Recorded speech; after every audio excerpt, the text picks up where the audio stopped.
Let me start with this Muslim law.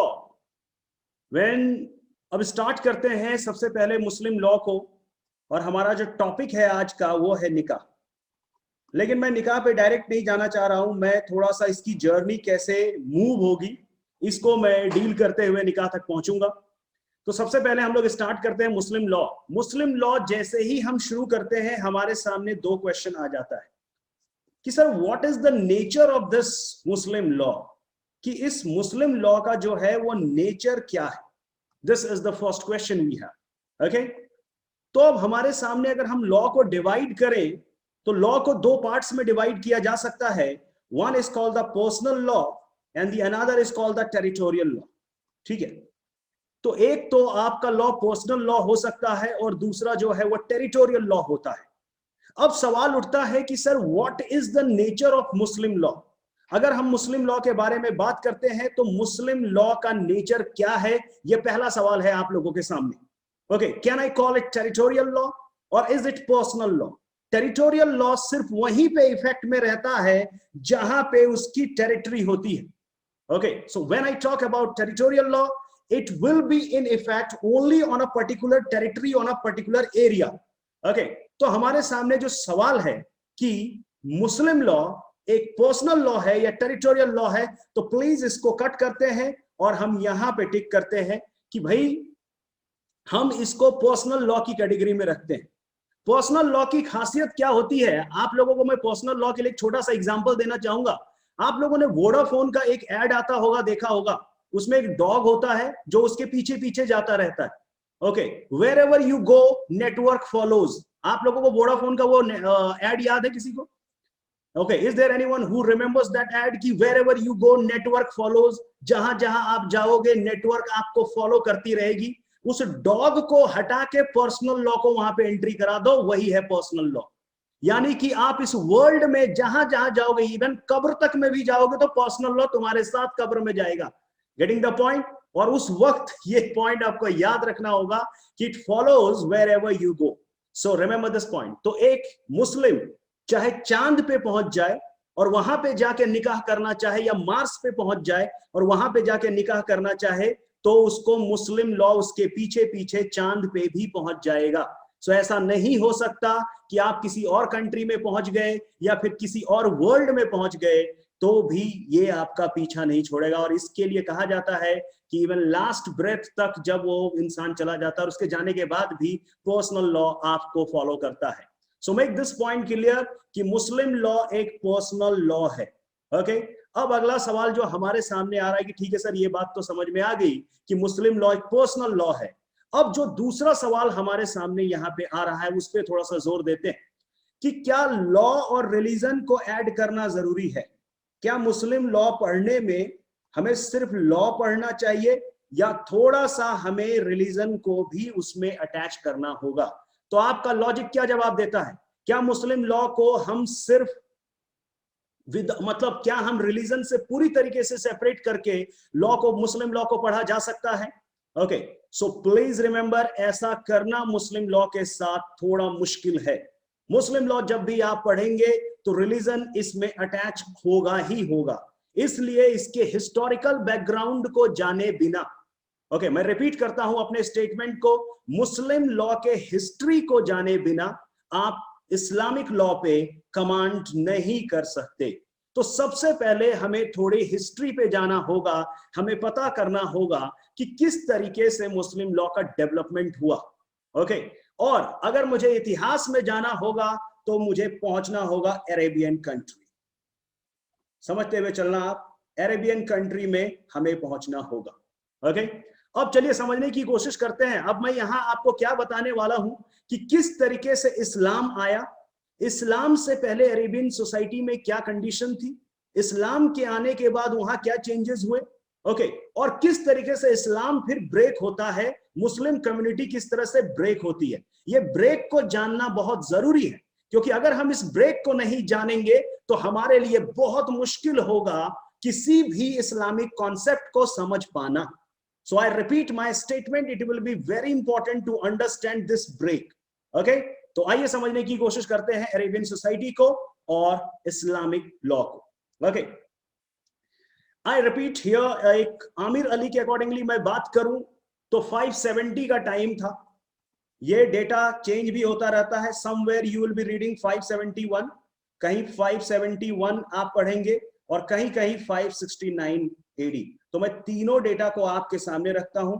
Okay, और यहां पे अगर मैं बात करूं आमिर अली के बारे में तो आमिर अली कहते हैं 570। ध्यान से सुनिएगा, मैं पूरे हिस्ट्री को एक स्टोरी की तरह लेके चलता हूं और आपको जो है इस्लाम में लेके एंटर कर रहा हूं कि निकाह कैसे हम लोग शुरू करेंगे।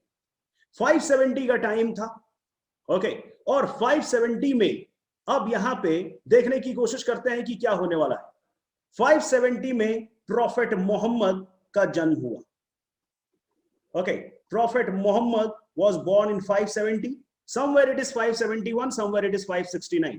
So please remember there is a divergent views on this point. Okay, so remember this one. So 570 prophet Muhammad का जन्म होता है। प्रॉफेट मोहम्मद का जन्म अरेबियन कंट्री में होता है, और जहां प्रॉफेट मोहम्मद का जन्म होता है वहां की जो सोसाइटी थी, अरेबियन जो सोसाइटी थी, वो एक बार्बरस सोसाइटी थी। I repeat my statement, before advent of Islam अगर कोई अरेबियन सोसाइटी को जानता है तो उन्हें पता होगा कि वहां की जो सोसाइटी थी वो एक बड़ी ही इनह्यूमन सोसाइटी थी, एक बार्बरस सोसाइटी थी। ओके, मतलब सर क्या कहना चाहते हैं? There was no reasonability, okay, there was high level of cruelty, and the biggest point कि what was the status of women. इस पॉइंट को मार्क करिएगा जरूर कि वुमेन की कंडीशन क्या हुआ करती थी अरेबियन सोसाइटी में।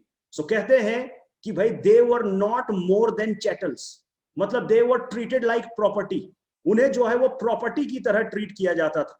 Getting the point? उन्हें जो है गुड्स की तरह ट्रीट किया जाता था, और उन्हें जो है इस तरीके से वुमेन जो है खरीदे और बेचे जाते थे। मतलब उनकी जो कंडीशन थी एक गुड्स से ज्यादा नहीं थी। Getting the point? Prophet Muhammad का जन्म होता है। प्रॉफेट मोहम्मद बचपन से ही अपने अंकल के साथ पूरे अरेबियन सोसाइटी में टूर करते हैं, देखते हैं। अरेबियन सोसाइटी के कंडीशन को देख के उनका दिल बचपन से ही इमोशनल हो जाते थे और काफी जो है उदास और परेशान भी होने लगते थे। ओके, और इस कारण से वो जो है एक मेडिटेशन करते थे।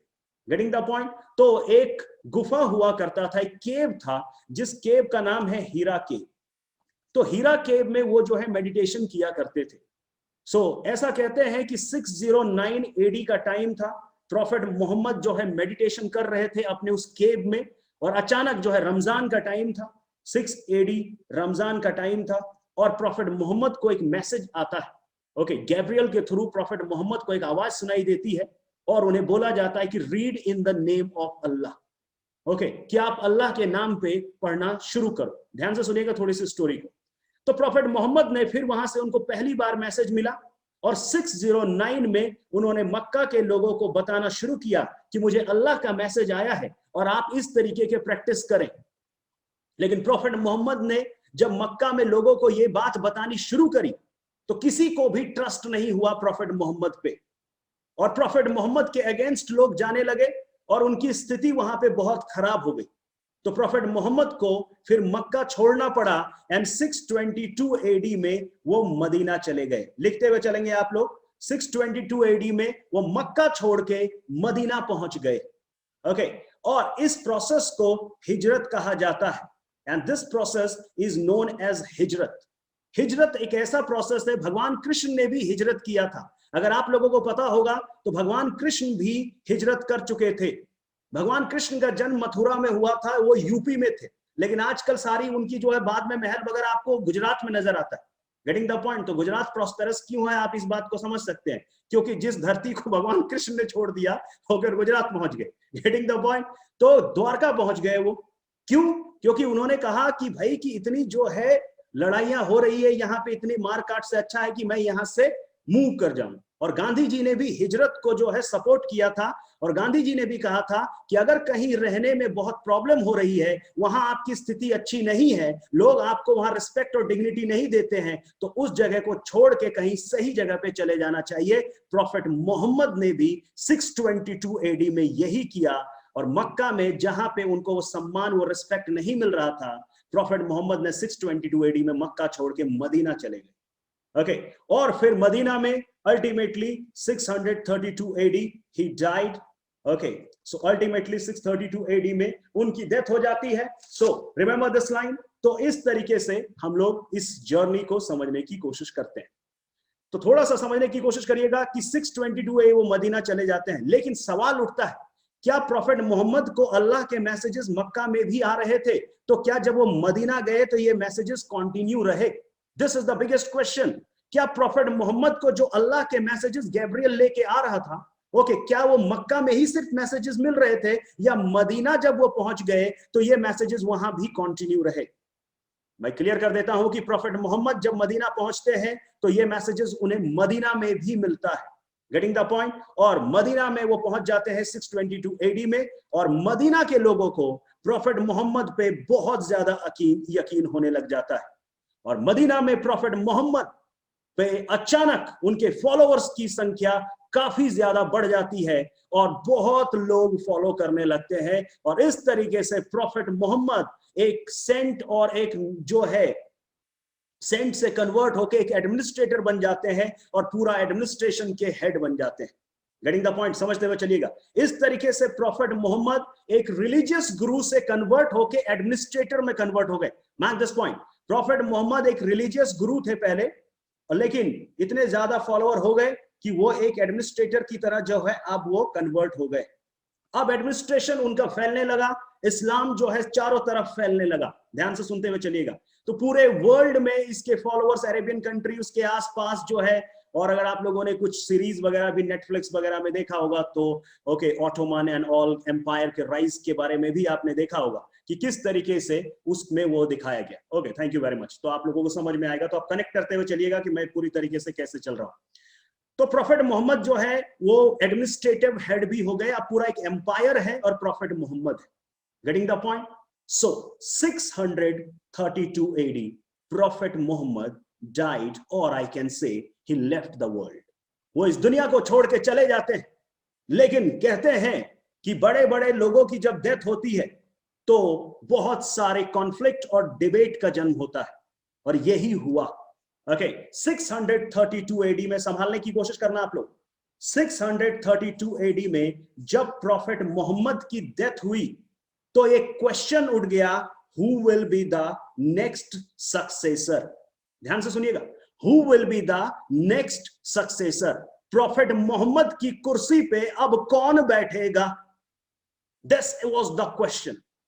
तो इस पॉइंट को समझने के लिए थोड़ा सा मैं प्रॉफिट मोहम्मद की लाइफ को आपके सामने रखता हूं, क्योंकि शिया और Sunni, Maliki, Hanafi, Shafi, Hanbali, Athna Ashariya और जैदिया, इस्माइलिया, ये कुछ भी समझने के लिए ये हिस्ट्री समझना जरूरी है, इसलिए थोड़ा सा ध्यान रखिएगा। अब सवाल उठा कि 632 एडी में जब प्रॉफिट मोहम्मद की डेथ हुई तो क्वेश्चन ये उठ गया है कि अगला सक्सेसर कौन होगा? प्रॉफिट मोहम्मद की कुर्सी पे कौन बैठेगा? तो इसके लिए मैं प्रॉफिट मोहम्मद की लाइफ को थोड़ा सा डिवाइड करना चाहूंगा। एक साइड में उनकी वाइफ है और दूसरे साइड में उनके चिल्ड्रन है। ध्यान से समझिएगा, प्रॉफिट मोहम्मद के लाइफ को मैंने डिवाइड कर दिया, एक साइड में वाइफ और दूसरी साइड में चिल्ड्रन। ठीक है, प्रॉफिट मोहम्मद की जो पहली वाइफ थी, आप लोगों को मैं बता दूं, प्रॉफिट मोहम्मद की पहली वाइफ थी Khadija. Okay, she was a window, she was a window. Okay, और इनसे प्रॉफिट मोहम्मद की जो पहली वाइफ थी खदीजा, ध्यान रखिएगा, ये नाम ध्यान से समझते हुए चलिएगा। और प्रॉफिट मोहम्मद की जो फोर्थ वाइफ थी, ओके, वो थी आयशा बेगम।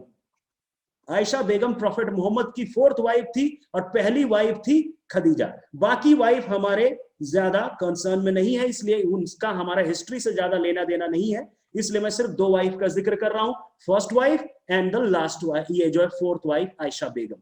ध्यान से सुनिए, प्रॉफिट मोहम्मद के जो बच्चे हुए वो सिर्फ खदीजा से हुए।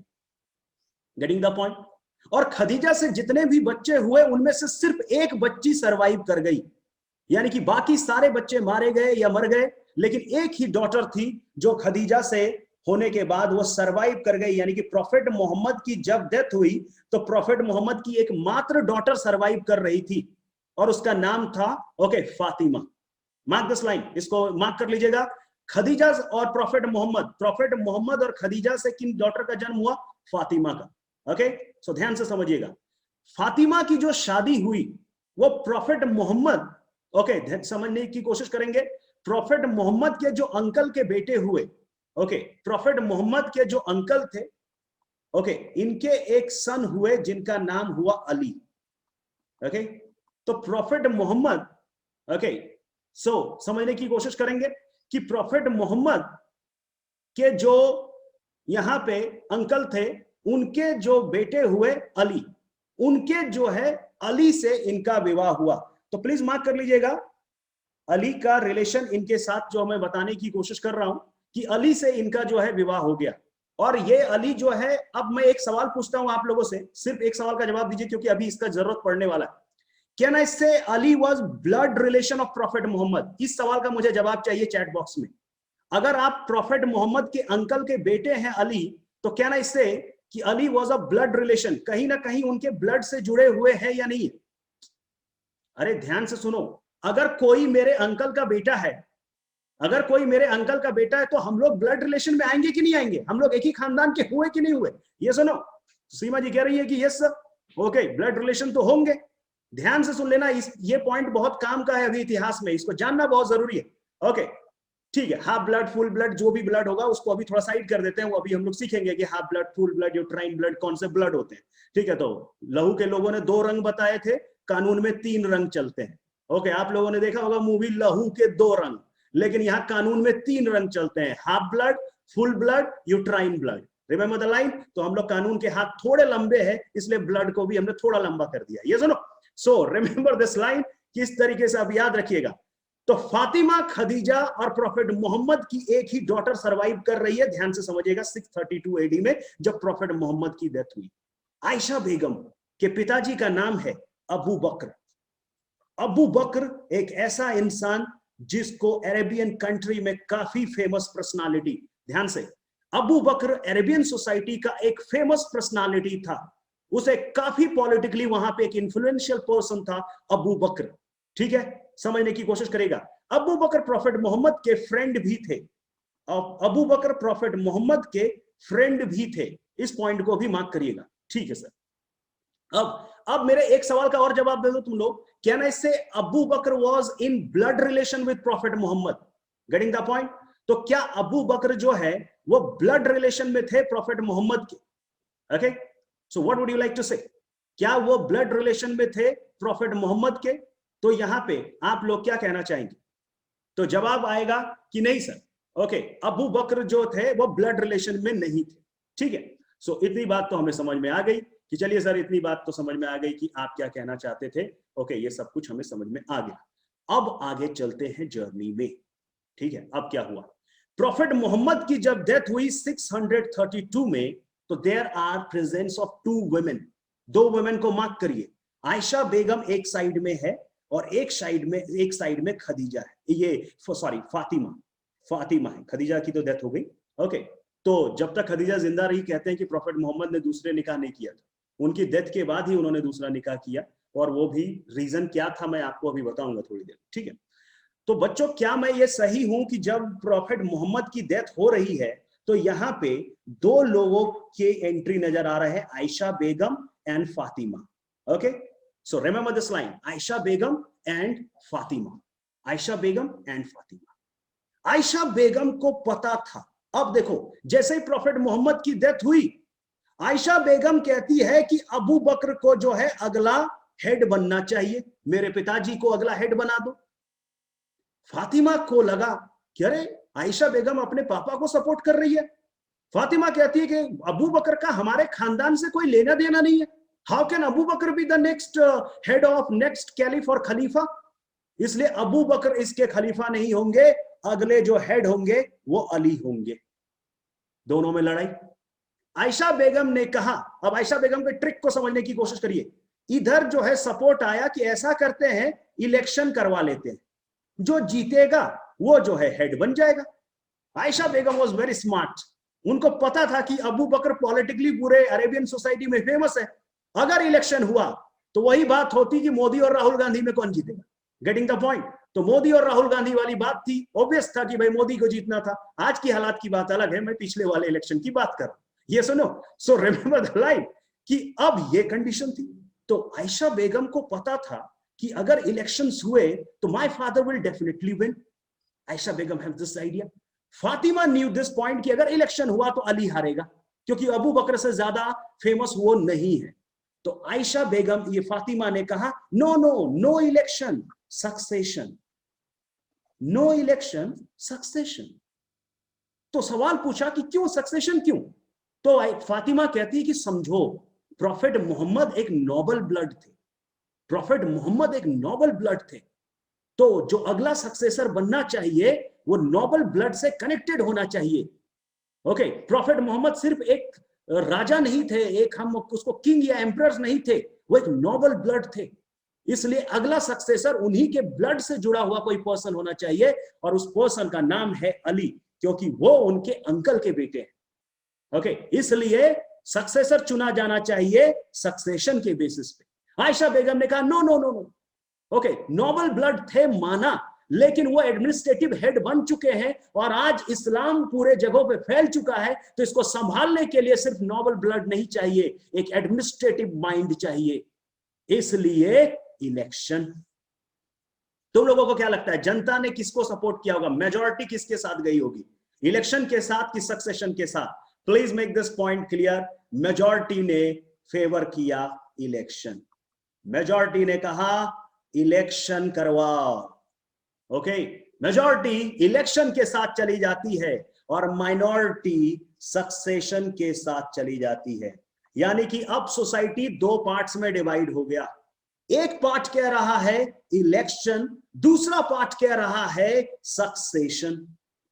ओके, ये लेकिन सक्सेशन कहने वाले माइनॉरिटी है, मार्क दिस पॉइंट। सक्सेशन कहने वाले माइनॉरिटी है और मेजॉरिटी है इलेक्शन को सपोर्ट करने वाले। अब यहां से समझिए, जैसे ही ये स्थिति हुई, फातिमा और अली ने कहा कि फिर हम तुम्हारे साथ नहीं रहेंगे, हम अलग हो जाएंगे। Remember this point.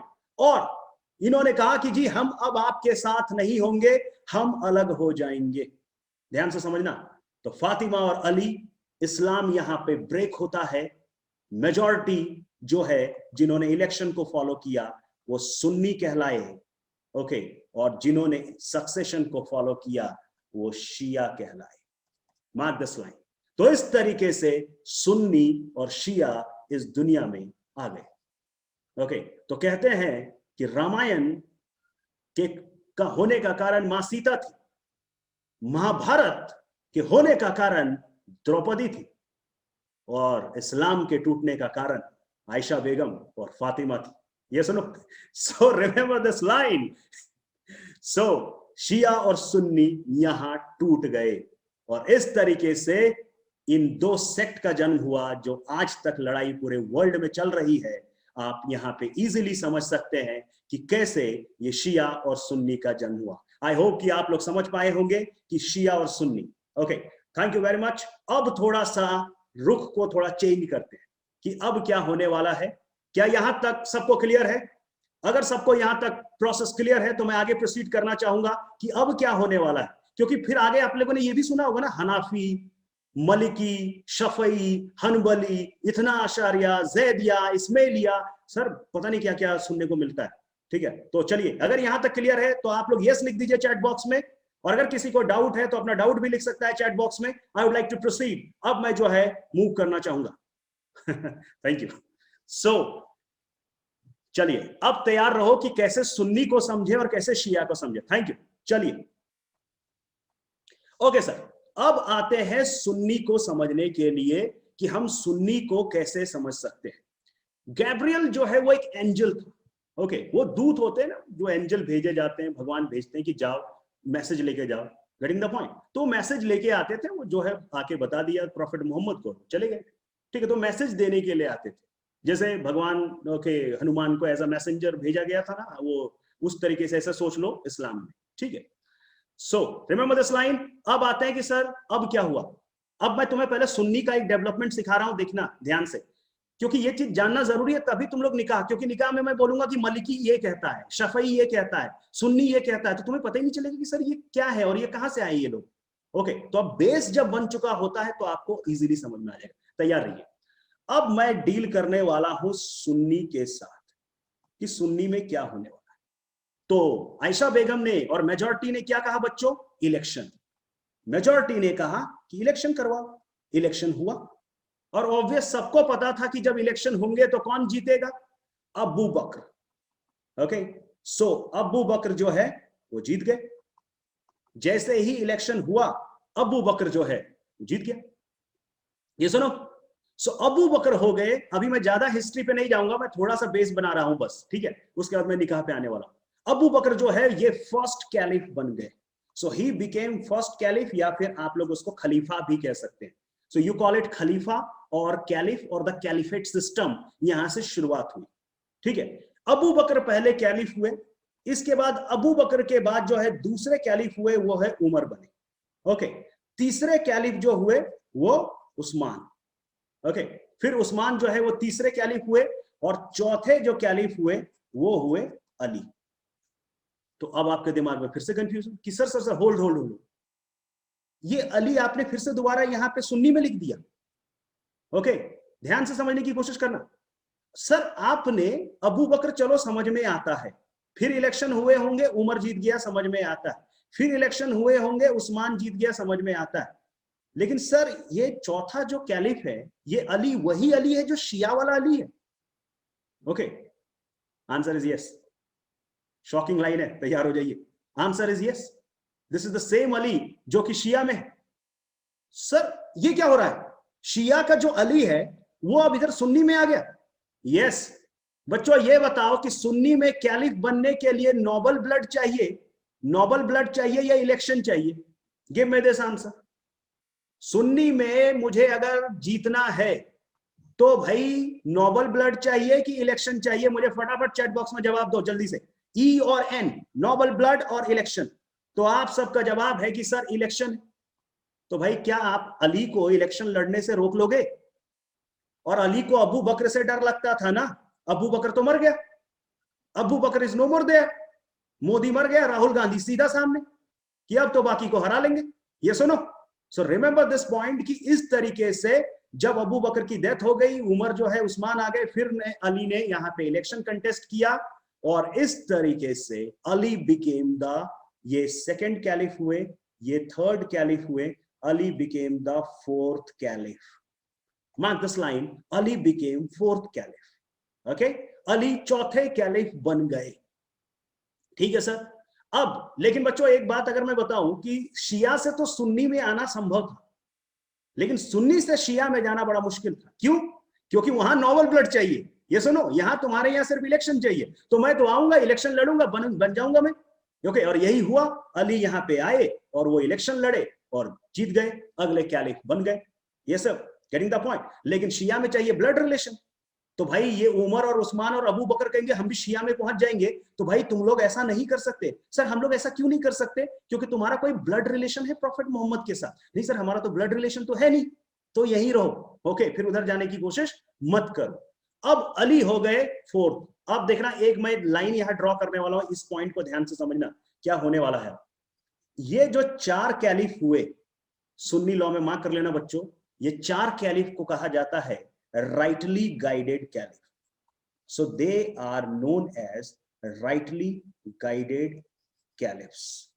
Rightly guided caliphs मतलब इन चार के बाद अब जो भी आएगा, तो ये लोग क्या करते थे, ये लॉ के डेवलपमेंट में बात करते थे, सोसाइटी के बारे में बात करते थे। तो जब तक ये चार कैलिफ रहे, लॉ का डेवलपमेंट होता रहा। समझते हुए चलना। तो ये लोग क्या करते थे, सभाएं रखते थे और वहां पे डिस्कस करते थे कि भाई लॉ क्या होना चाहिए, समाज की प्रॉब्लम्स को हम कैसे सॉल्व कर सकते हैं। समझने की कोशिश करना। तो अबू बकर, उमर, उस्मान, अली, ये लोग जो है ये लॉ के डेवलपमेंट पे बात करते रहे, ठीक है। लेकिन इसलिए इनको राइटली गाइडेड कैलिफ कहा जाता है। लेकिन इसके बाद जो होने वाला है वो बड़ा इस्लाम में, मैं इसको कहता हूं एक सौरो पीरियड। ओके, जहां पे इस्लाम एक जो खूबसूरत मतलब एक रिलीजन था, उसको अब वो खराब होना शुरू होने वाला है। तो तैयार हो जाइए, अब इस्लाम की जो है यहां से उसका डेवलपमेंट नहीं, उसका डिक्लाइन होना शुरू होगा। मैं इसको डिक्लाइन कहना ज्यादा पसंद करूंगा कि यहाँ पे वो डिक्लाइन करना शुरू करेगा इस्लाम। कैसे सर? आइए देखते हैं। अली तक आप लोगों ने डायग्राम बना लिया है। अब मैं क्योंकि इसको रब करके मैं अली के नीचे से ड्रॉ करना शुरू करूंगा, ठीक है। तो आप लोग प्लीज यहां तक अली तक डायग्राम को बना लीजिए। उसके बाद मैं यहां पे जैसे ही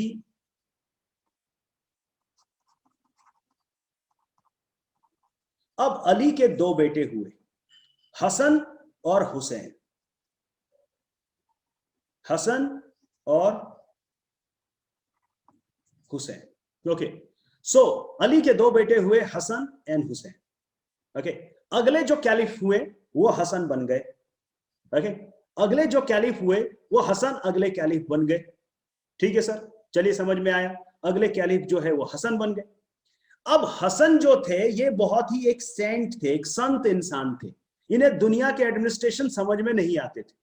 ओके, तो इन्होंने क्या किया, इन्होंने जो है मुआविया, ओके, मुआविया के साथ एक ट्रीटी हुई इनकी, और इन्होंने क्या किया कि अपना जो है रेजिग्नेशन दे दिया और कहा कि मुआविया जो है, मुआविया के लिए मैं आप लोगों को समझा देता हूं कि उम्मेद, अलग अलग राइटर्स थोड़ा सा स्पेलिंग में डिफरेंस रखता है तो कंफ्यूज मत होना। Some writers can use the other, जो है स्पेलिंग में थोड़े थोड़े चेंजेस करते हैं क्योंकि उर्दू है। Getting the point? उर्दू जो है थोड़े प्यार की लैंग्वेज है, ये समझने की कोशिश करेगा कि उर्दू जो है वो मतलब मोहब्बत की लैंग्वेज है। तो किसी ने मुझसे पूछा कि सर प्रूव इट कि उर्दू जो है मोहब्बत की लैंग्वेज है। ओके, तो मैंने कहा कि चलो प्रूव करके दिखा देता हूं। बोला कि मैंने उनको कहा कि आज घर जाइए और अपनी वाइफ को हिंदी में कहिए कि तुम जो है, और उर्दू में कहिए, दो शब्दों का इस्तेमाल करेंगे। तो आज जाके घर जाइए और पहले अपने वाइफ को उर्दू में बोलिए कि आज तुम कातिल लग रही हो। मार्क दिस लाइन, आज तुम कातिल लग रही हो।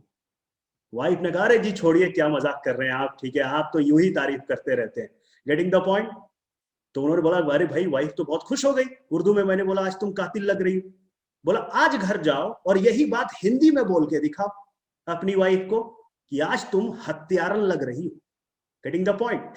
So now see the consequences, आज तुम हत्यारन लग रही हो। Okay, so remember the line कि उर्दू मोहब्बत की लैंग्वेज है। याद रखिएगा, अगर कातिल कहने पे वही वाइफ खुश हो जाती है और हत्यारन कहने पे वो आपकी जान ले लेगी। सो रिमेंबर दिस लाइन। तो इसलिए थोड़ा सा उर्दू को रिलैक्स्ड होके सीखते हैं। और कहते हैं ना कि उर्दू में एक बड़ी अच्छी कहावत है कि एक नुक्ते के अंदर से खुदा जो है वो जुदा हो जाता है। Getting the point? तो अगर एक नुक्ता भी गलत लग गया ना तो खुदा को जुदा पढ़ा जाता है। Remember the point? सो अब उम्मेद आ गए, ध्यान से समझना। अब मैं थोड़ा सा एक हल्का सा डेवलपमेंट बस यहां दिखाना चाहता हूं। उम्मेद डायनेस्टी एंटर कर गई और इनका एक उम्मेद डायनेस्टी में एक किंग था यजीद। मैं इतिहास में इससे बड़ा बदमाश इंसान किसी को नहीं मानता। He was the worst king I ever said. इसको किसी पे भरोसा नहीं था यजीद को। उम्मेद में एक राजा हुए यजीद, इस तरीके से सोच लो कि एक एम्परर हुए यजीद उम्मेद में। ये यजीद जो था इसको किसी पे भरोसा नहीं था। इसको लगता था ये हसन दोबारा वापस आ जाएगा और सारा एम्पायर जो है वो जो है एक्वायर कर लेगा। तो इसको जहर दे के मरवा दिया हसन को।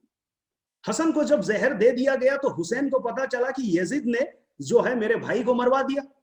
तो ये रिवोल्ट करने के लिए अपनी तैयारी करने लगा। लेकिन यजीद इससे भी बदमाश था। Yazid was like America, okay, and Hussain was like Japan. Okay, Japan तैयारी कर रहा था कि मैं एटम बॉम्ब जो है वहां पे लेके जाऊंगा, तब तक यजीद ने इसके ऊपर अटैक कर दिया और करबला में इसको भी मरवा दिया। आप लोगों को पता होगा कि हुसैन की बहुत दर्दनाक मौत हुई थी करबला में। ओके, और फिर वहां पे बहुत बेरहमी से उसे मार दिया गया। Getting the point? So remember this line, Hasan and Hussain ये फिर दोनों चले गए। उमेद डायनेस्टी जो थी यहाँ पे, उमेद जो डायनेस्टी थी वो फिर आगे। अब बच्चों मैं तुम लोगों से पूछता हूं कि उमेद डायनेस्टी को आपको देख के क्या लगता है? ये दिन रात लॉ का डेवलपमेंट करने पे ध्यान देते होंगे या अपना एम्पायर आगे बढ़ाने पे ध्यान देते होंगे कि अपने साम्राज्य को बढ़ाओ? Okay, so what was there thought? Umed dynasty क्या थॉट रह के जो है रूल कर रही होगी? चलो बैठ के हम लॉ का डेवलपमेंट करेंगे, ये उमेद डायनेस्टी के दिमाग में चल रहा होगा या एम्पायर का एक्सटेंशन दिमाग में चल रहा होगा? मुझे इसका जवाब चाहिए। लॉजिक पे जवाब दो। मैं तुम्हें इतिहास नहीं पता, तुम लॉजिक पे बताओ। जो इंसान किसी का डेथ कॉज कर देगा, जहर देके मरवा देगा और इस तरीके का काम करेगा, उसको लग रहा है कि वो लीगल डेवलपमेंट पे फोकस करने वाला है?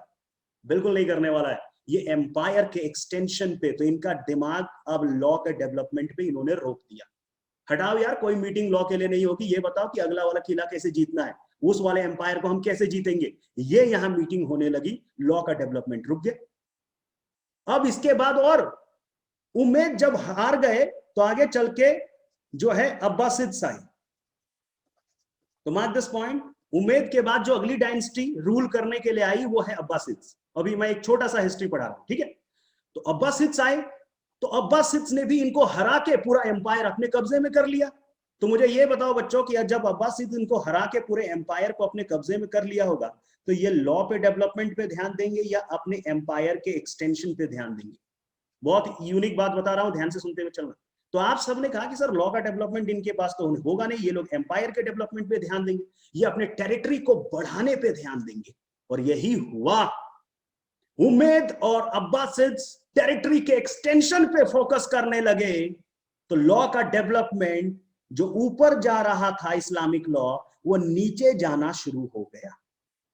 ओके, समझ रहे बात को? क्योंकि फोकस किंग्स का कहां पे है? एम्पायर पे। तो लॉ का डेवलपमेंट डाउन होने लगा।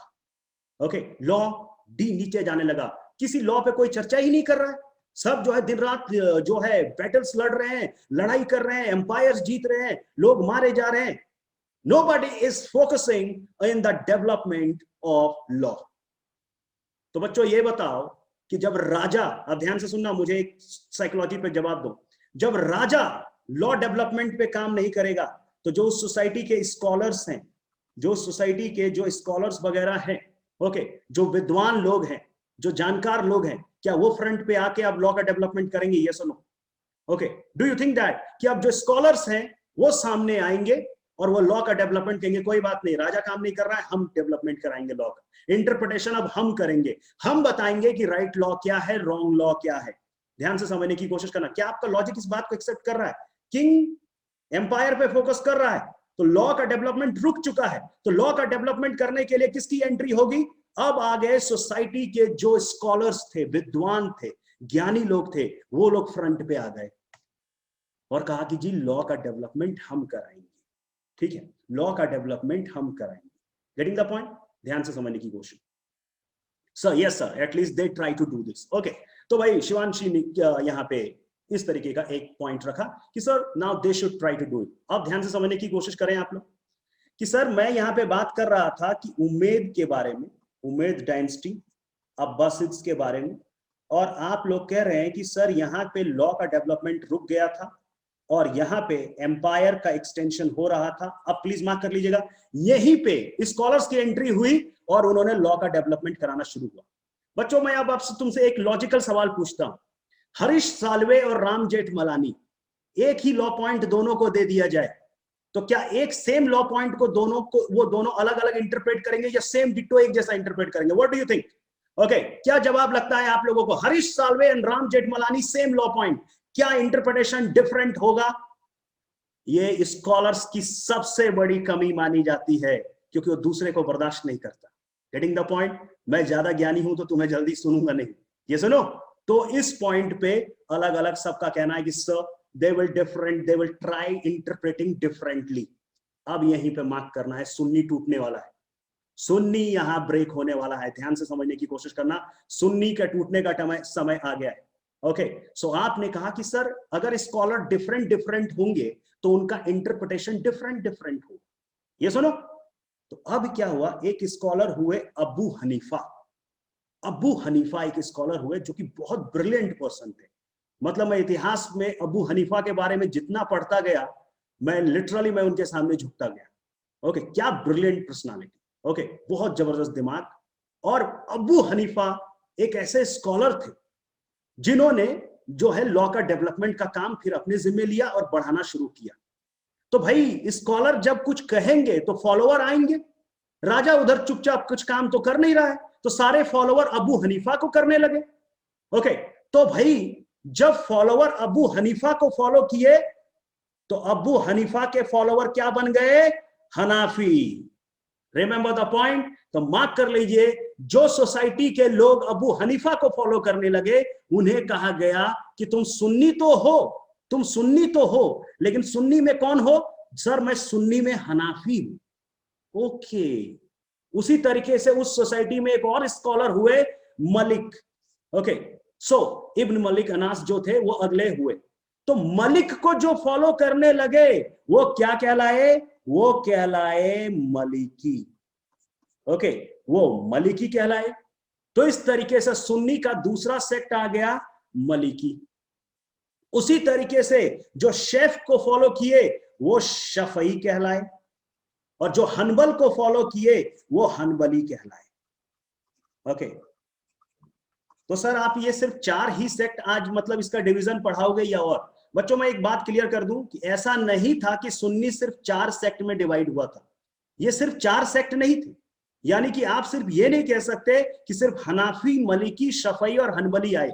नो नो नो, ऐसा नहीं था। इसके अलावे भी और बहुत सारे सब डिवीजन हुए थे, क्योंकि 4 ही स्कॉलर थोड़ी होंगे उस टाइम सोसाइटी में। Do you think that? Sir बहुत सारे स्कॉलर होंगे, तो सुन्नी और भी ब्रेक हुआ था। लेकिन 1300 एडी तक आप मार्क कर लीजिएगा, हिस्ट्री को एकदम दिमाग में फिक्स कर लो। 1300 एडी आते आते बाकी जो सब सेक्ट थे वो साइड हटते चले गए, और ये 4 फ्रंट में जो है काफी फेमस हो गए। इसलिए हम स्टडी के पर्पस के लिए हम इन सिर्फ 4 को पढ़ते हैं, Hanafi, Maliki, Shafi and Hanbali. I repeat, यानी कि जो अबू हनीफा को फॉलो किए वो हनाफी, जो मलिक को फॉलो किए वो मलिकी, जो शेफ को फॉलो किए शफई, और जो हनबल को फॉलो किए वो हनबली। Getting the point? तो बच्चों ये बात दिमाग में फिक्स कर रख लेना, यानी कि इनमें कुछ ना कुछ डिफरेंस होगा। यानी कि अलग अलग स्कॉलर तो ऐसे सोच लो कि भाई ये हरीश साल्वे जी हो गए, ये राम जेठमलानी हो गए, ये जो है केटीएस तुलसी साहब हो गए, ये सोली सराब जी हो गए, इस तरीके से जो है अलग अलग लोग हैं। तो डेफिनेटली इनके थॉट्स में डिफरेंट होगा, तो इनके फॉलोअर्स में भी डिफरेंस आया, और इस तरीके से सुन्नी आगे अलग अलग सब सेक्ट में डिवाइड हो गया जो आपके सामने है। ओके, तो आई थिंक दैट सुन्नी की हिस्ट्री, अब अच्छा थोड़ा सा मैं और सुन्नी की हिस्ट्री बता देता हूं, ताकि आप लोग ये पॉइंट सबको क्लियर हो गया कि कैसे हनाफी आया। एक बार चैट बॉक्स में यस और नो लिखिए, प्लीज राइट डाउन यस और no in the chat box if you are clear कि सुन्नी कैसे ब्रेक हो गया, और हनाफी, मलिकी, शफई और हनबली कैसे इनका जन्म हो गया। Write down yes in the chat box, और if you have any doubt write down your doubts in the chat box. Thank you very much. Okay, so thank you. तो आप लोगों को सबको समझ में आ गया कि ठीक है सर, पूरी तरीके से वेल एक्सप्लेन्ड है, हमें दिक्कत नहीं है, समझ में आ गया। चलो तो थोड़ा सा जर्नी को आगे बढ़ाते हैं। ठीक है सर, अब जो है यहाँ पे ये जर्नी आगे बढ़ती है, और एक सेकंड के लिए मैं बस सुन्नी का कॉन्सेप्ट यहाँ पे फिनिश कर दूं। हमें फिलहाल ज्यादा हिस्ट्री पे नहीं जा रहे। उम्मीद आ गया था, अब्बासिद्स आ गए, फिर इसके बाद जो है मंगोल्स आ गए, ऑटोमन्स आ गए, एंड सब ये सब आते आते अल्टीमेटली 1924 में national assembly of Ankara Turkey, please mark कर लीजिएगा, national assembly of Ankara, national assembly of Ankara Turkey ने क्या किया? ओके, कैलिफेट सिस्टम को खत्म कर दिया कि जी आज से कैलिफेट सिस्टम खत्म। ओके, तो आज के बाद कोई खलीफा नहीं होगा, अपने अपने कंट्री का मुस्लिम खुद संभालो, तो कोई दुनिया का एक हेड नहीं होगा।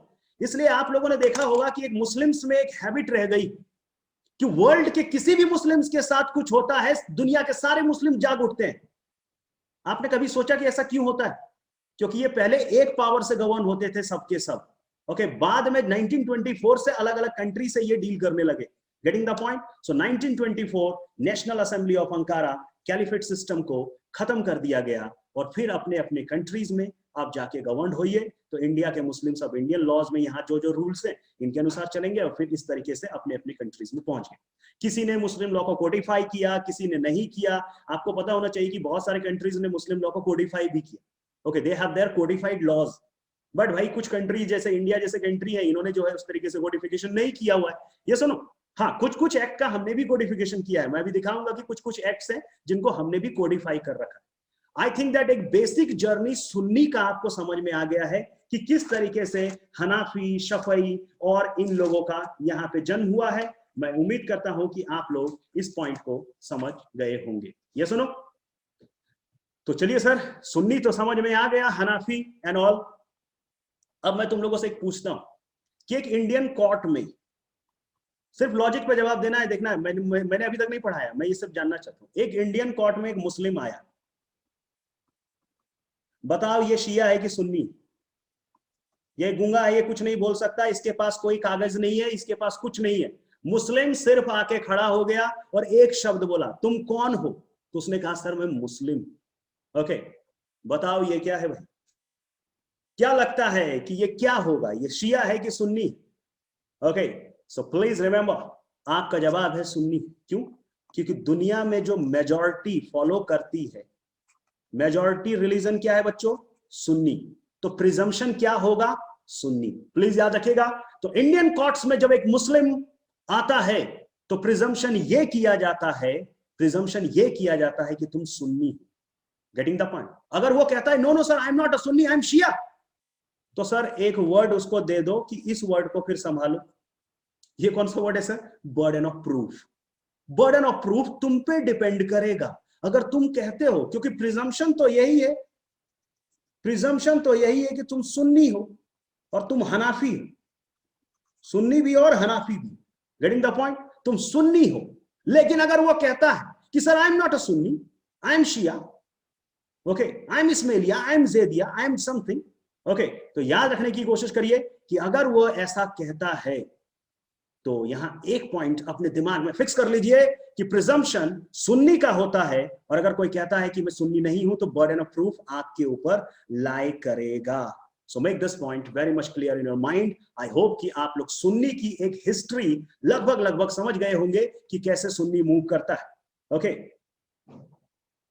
सुन्नी और हनाफी का रिलेशन मैं फिर से रिपीट कर देता हूं। अभी आप लोगों को मैंने पूरी जर्नी बताई थी, फिर मैं दोबारा बताना थोड़ा मुश्किल होता है क्योंकि सेशन लंबा चला जाएगा, इसलिए सुन लीजिए। सुन्नी में हम लोगों ने बात करते चल रहे थे बच्चों कि अबू बकर, अबू बकर के बाद उमर, उमर के बाद उस्मान, उस्मान के बाद अली, अली के बाद हसन और हुसैन, हुसैन और हसन के बाद जो है उम्मेद डायनेस्टी, उम्मेद के बाद अब्बासिद, अब्बासिद के बाद अल्टीमेटली ओटोमन, मंगोल्स एंड वो सब, और 1924 में नेशनल असेंबली ऑफ अंकारा ने कैलिफेट को खत्म कर दिया। ये जर्नी देखा आपने। सो रिमेंबर दिस पॉइंट। तो मैंने बात किया था कि जब उम्मेद डायनेस्टी और अब्बासिड्स थे तो वो एम्पायर को एक्सटेंशन पे ध्यान दे रहे थे, वो लॉ के डेवलपमेंट पे ध्यान नहीं दे रहे थे। तो जिसके कारण क्या हो गया, जिसके कारण क्या हुआ कि वहां जो सोसाइटी के स्कॉलर्स थे वो सामने आए और उन्होंने लॉ का डेवलपमेंट कराना शुरू किया। Getting the point? सुन्नी के ही लॉ की डेवलपमेंट की बात कर रहे हैं। तो भाई अबू हनीफा जो हुए, उन्होंने एक स्कूल बनाया जिसको हम लोग हनाफी कहते हैं। Getting the point? तो अबू हनीफा के जो फॉलोअर हुए वो हनाफी कहलाए, मलिक के जो फॉलो हुए वो मलिकी कहलाए, शफे के जो फॉलो हुए वो शफई कहलाए, और हनबल के जो फॉलोअर हुए वो हनबली कहलाए। I hope now this point is clear to all of you. मैं उम्मीद करता हूं कि अब आपको ये पॉइंट क्लियर हो गया। Okay sir, why he has to prove that he is Shia and how? Okay, अब एक बच्चे का सवाल है कि सर कैसे प्रूव करेगा कि सर वो शिया है? पहली बात तो उसे प्रूव करने की जरूरत क्या है? तो भाई अगर आप एविडेंस एक्ट को जानते होंगे मेहर, तो मेहर आपको पता होगा कि प्रिजम्पशन का जन्म कब होता है। अब आपने मुझे एविडेंस के लिए थोड़ा सा छेड़ दिया है तो एक लाइन बता देता हूं कि मुझे यह बताइए कि प्रिजम्पशन का जन्म कब होता है। तो तुम लोगों को मैं एक अभी प्रिजम्पशन का जन्म करके दिखाता हूं। बच्चों, मैं तुम लोगों को एक सेंटेंस दे रहा हूं, तुम लोग आंसर खुद बताना, प्रिजम्पशन करके खुद बताना। मैं कल ग्लास में पानी पी रहा था, अचानक मेरे हाथ से ग्लास छूट गया। प्रिजम्पशन करके बताओ ग्लास नीचे जमीन पे गिरा है कि हवा में उड़ा है? Give me this answer. मैं यही रोहिणी में पानी पी रहा था, ओके, दिल्ली में रोहिणी में पानी पी रहा था, ग्लास में मेरे हाथ से ग्लास छूट गया। प्रिजम्पशन करके बताओ कि भाई मेहर की ग्लास जमीन पे गिरी है या फिर हवा में उड़ गई और मार्स में पहुंच गया। सबने कहा कि सर ग्राउंड पे, on the ground, on the ground, on the floor, on the floor. Okay, आपने कहना शुरू कर दिया। क्यों? Human practice, okay, nature, circumstances. तो एक पर्टिकुलर इवेंट जब होता रहता है, कोई सिचुएशन बार बार रिपीट होती रहती है, तो हम एक प्रिजम्पशन कर लेते हैं। ओके, जैसे आप लोगों ने, जैसे इंडियन एविडेंस एक्ट के 114 को अगर आप लोग जानते होंगे तो वहां पे कहा गया है कि भाई पटना में गंगा नदी है क्या? एनीबॉडी नोज दैट कि गंगा इज इन पटना? क्या गंगा पटना में है? कोई पटना का है यहाँ पे तो भाई बताएं गंगा पटना में है? ओके, तो जवाब आ गया कि हाँ सर गंगा तो पटना में है। कितने साल पहले आपने गंगा को वहां पे देखा था? तो सर 2-4 साल पहले हमने देखा था गंगा वहां है। तो प्रिजम्पशन क्या है? आज भी गंगा वहीं होगी कि पटना छोड़ के उधर जो है झारखंड वगैरह निकल गई? ये सुनो, get me the point. Presumption क्या है? Presumption nature of the thing से, रिपीटेशन से, प्रैक्टिस से और हैपनिंग से होता है। Okay, getting the point? So remember this line, glass का गिरना प्रिजम्पशन है, टूट गया होगा नहीं होगा तो शीशे के ग्लास में पी रहा था, ठीक है, चलो। Remember this point Anjali. So remember this point कि आप उसको जो है शीशे का ग्लास बना दीजिए। I hope you all are able to understand. Sunni के कॉन्सेप्ट को आप लोग समझ पाए होंगे। आइए अब शिया के कॉन्सेप्ट को देखते हैं शिया में पहले इमाम कौन हुए? या मुझे 1 मिनट का समय दीजिए, मुझे थोड़ा एक पानी लेना पड़ेगा। Okay, so I just need a glass of water. से मुझे याद है, आई नीड जस्ट 1 सेकंड में मैं ज्वाइन कर रहा हूँ, 30 सेकंड्स।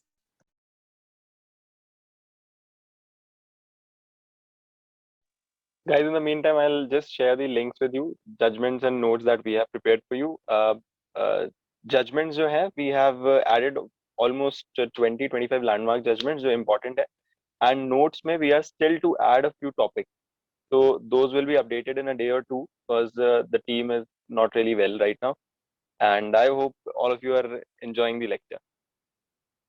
अच्छा, Seema ji, Charu, Shantam, I would say if you can relate कि सर का पढ़ाने का तरीका ज्ञान सर जैसा है बहुत ज्यादा, है ना? I know.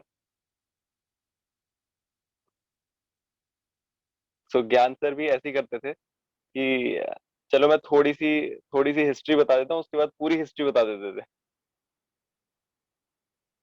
Do you want me to unmute?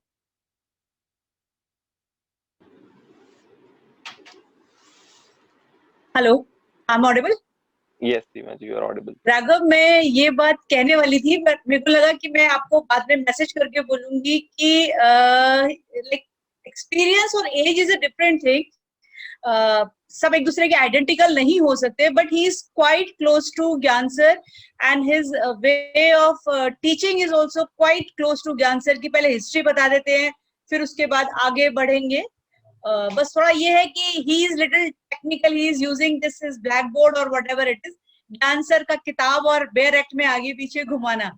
Right, so right. that is the only difference I found. नहीं, but अभी आपने उदय सर को सीपीसी पढ़ाते हुए देखा नहीं. तो हाँ, आप नहीं, जितना obviously ज्ञान सर घुमाते हैं उतना ही उदय सर घुमाएंगे. no I would love to join his sessions whenever is coming, because मैं कल ही किसी को बोल रही थी, किसी ने बोला क्या कर रहे हो, मैंने कहा अभी तो बोर हो रहे हैं. बोले क्यों बोर हो रहे हो? मैंने कहा हमारा मुस्लिम लॉ शुरू होने वाला था, and unfortunately who was going to taught us, he is passed away. So I was missing ज्ञान सर. मेरे पास ज्ञान सर के वो पुराने YouTube ऑडियोज हैं, वीडियोज हैं, तो I keep watching them. Uday sir, I was telling Raghav कि हमने ज्ञान सर जी से पढ़ा है, तो आप quite resemble to ज्ञान सर. अरे थैंक यू. ज्ञान सर हमारे अबू हनीफा थे सर. नहीं, और ज्ञान सर ने हमें एक बहुत अच्छी आदत सिखाई थी कि आप बेयर एक्ट लेके पढ़ो. जब भी आप लॉ पढ़ने बैठो, you sit with the bare act. Right, without bare act you can't study law. हाँ, तो वो तो बेयर एक्ट उनकी वो आगे पीछे घुमाते रहते थे. मतलब सीआरपीसी से आईपीसी से एविडेंस से वापस कॉन्स्टिट्यूशन पे ले आते थे, तो वो बहुत घुमाते थे हमें. चलिए, बिल्कुल मैं कोशिश करूंगा. ओके, या श्योर, थैंक यू. सर एक बहुत ही महान इंसान थे, ठीक है, बट हम लोग अब उनके बच्चे हैं, कोशिश कर रहे हैं, ठीक है. So let's try to understand कि किस तरीके से हम लोग इस पॉइंट को देख रहे थे. अब मैं आप लोगों को शिया में ले जाना चाहता हूं. प्लीज आप शिया के कॉन्सेप्ट को समझने की कोशिश करें और इजीली अपने दिमाग में शिया के कॉन्सेप्ट को फिट कर लें. ओके, सो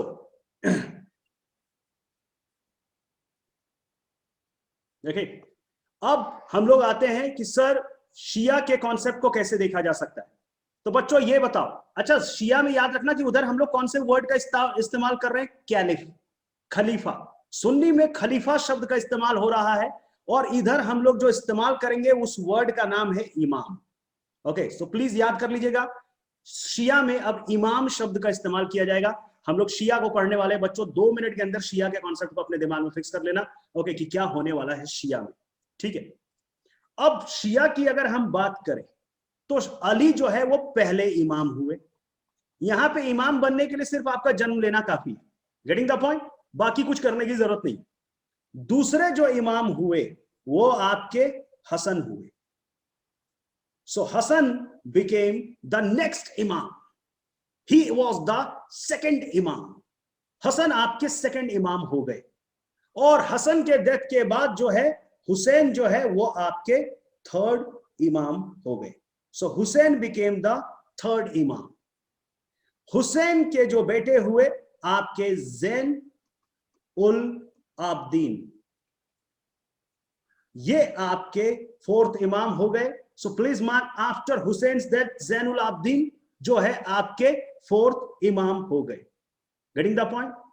फोर्थ के बाद एक बहुत बड़ा प्रॉब्लम आने वाला है शिया में, तैयार हो जाओ प्रॉब्लम को फेस करने के लिए।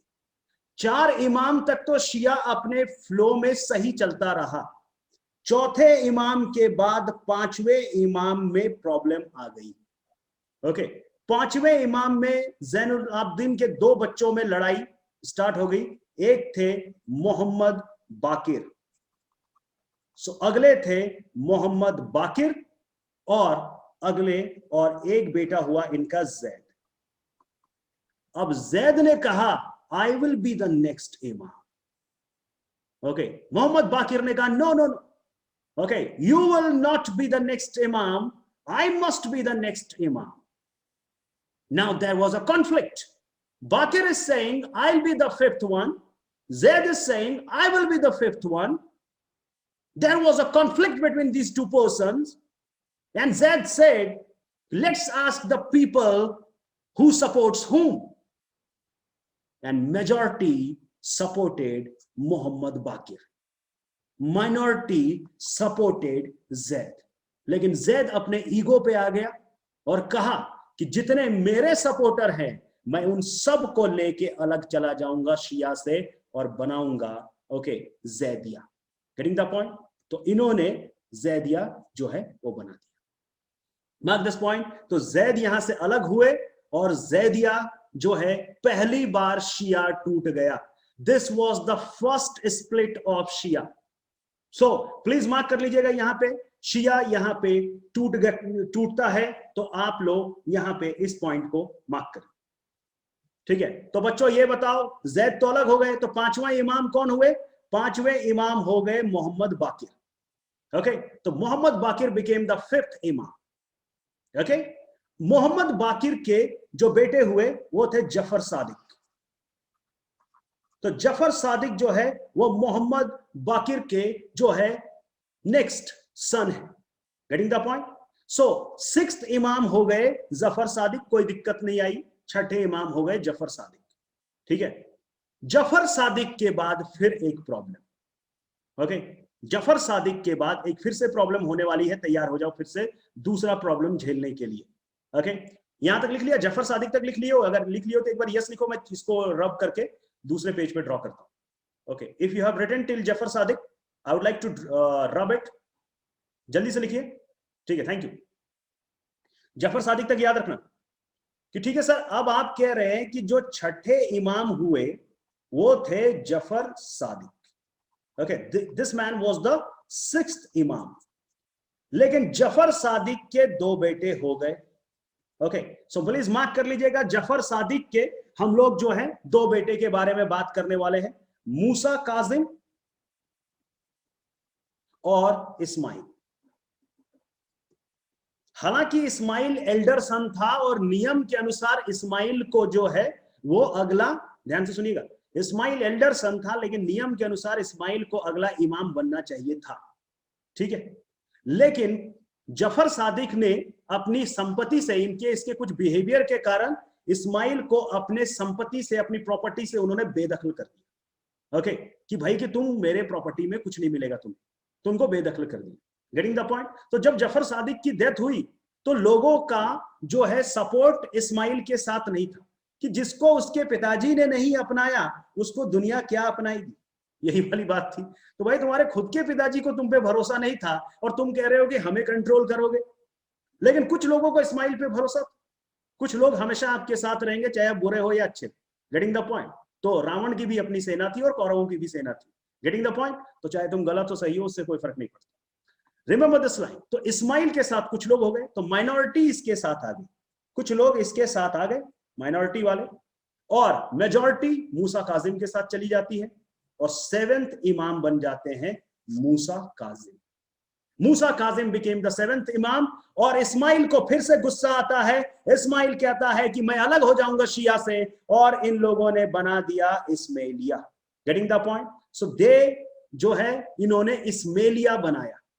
Remember this line. तो यहां पे ये अलग हो जाते हैं और इस्माइलिया का जन्म होता है। Please mark this point, Ismailia came into existence. Okay, अब आपको एक पॉइंट और समझना होगा। मूसा काजिम के बाद 8वें इमाम आए इसके बाद 9th इमाम आए, इसके बाद 10th इमाम आए, इसके बाद 11th इमाम आए, और मैं यहाँ पे 12th इमाम को लाना चाहूंगा। 12th इमाम के बाद रुक जाना। 8, 9, 10, 11 हमारे लिए ज्यादा मायने नहीं रखता, क्योंकि इसके बाद और शिया जो है ब्रेक नहीं हुआ।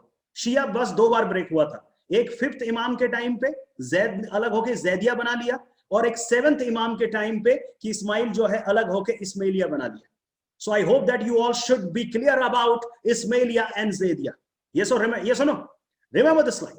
अब मूसा काजिम के बाद 8वें, 9वें, 10वें, 11वें और 12वें इमाम आए, और 12वें इमाम थे मोहम्मद अल मुंतजर। ओके, सो 12वें इमाम थे, प्लीज मार्क कर लेना, मोहम्मद अल मुंतजर। सो मोहम्मद अल मुंतजर या मुंतजर, इनको 2 तरीके से आप देख सकते हैं। तो मोहम्मद अल मुंतजर 12वें इमाम हुए। अब एक छोटी सी कहानी सुन लेना बच्चों, कि 12वें इमाम जब मोहम्मद अल मुंतजर हुए, तो ये बचपन में जब थे, तो अचानक एक दिन मोहम्मद अल मुंतजर गायब हो गए। ओके, और मोहम्मद अल मुंतजर जो 12वें इमाम है शिया के, डिसअपियर्ड वन डे। कहां गायब हो गए, आज तक किसी को वो नहीं मिले। लेकिन शिया एक बिलीव करती है कि एक दिन ऐसा आएगा कि हमारे जो 12वें इमाम हैं वो फिर से रीअपियर होंगे। Okay, Shia believes that our 12th Imam will reappear and solve our problems.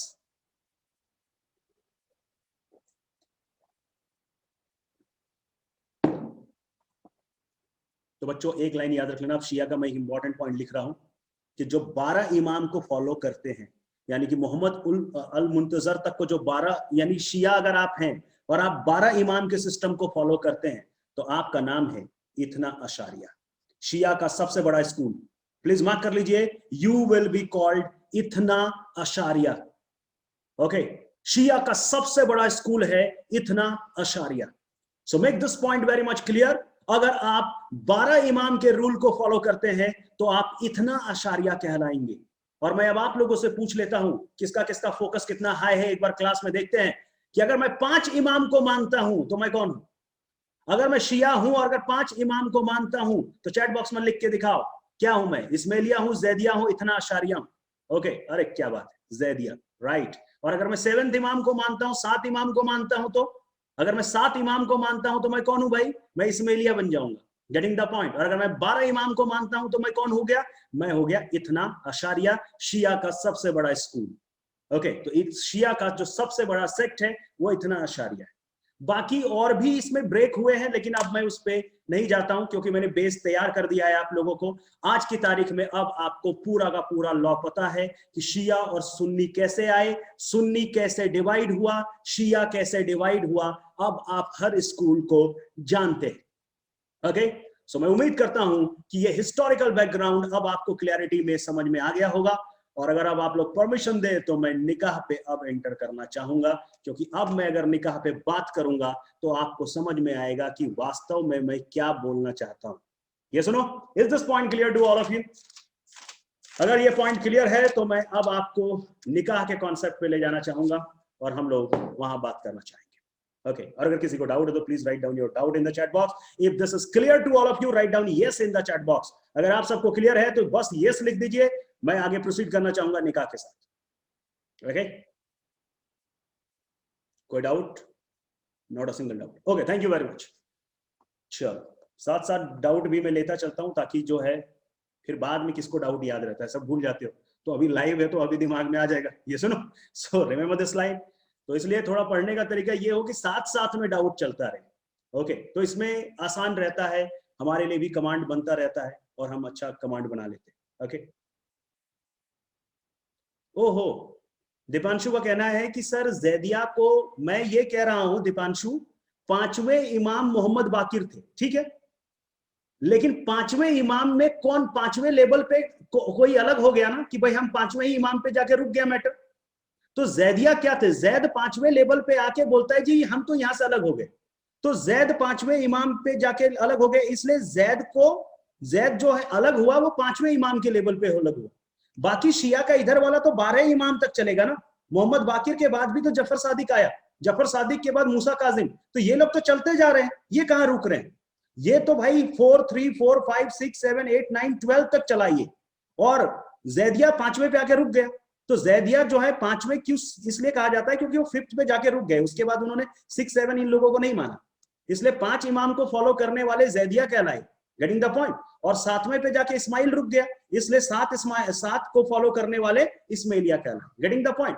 क्योंकि इधर वाले इतना अशारिया वाले तो 12 तक जाएंगे, वो 5 पे थोड़ी रुकेंगे, ये सुनो। और मोहम्मद बाकिर को इतना अशारिया वाले स्कूल ने इधर चूज किया था। Thank you.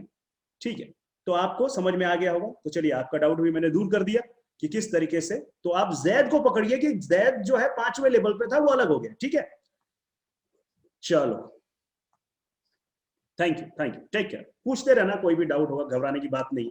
बाद में हम लोग और भी सेशन रखेंगे, ऐसा कोई टेंशन वाली बात नहीं। जब भी तुम लोगों को क्लास होती रहेंगी और मैं डिस्कस करता रहूंगा, I will discussing all the points. Okay, पहली बार हिस्ट्री एंजॉय कर रहे। अच्छा ठीक है, चलो, थैंक यू।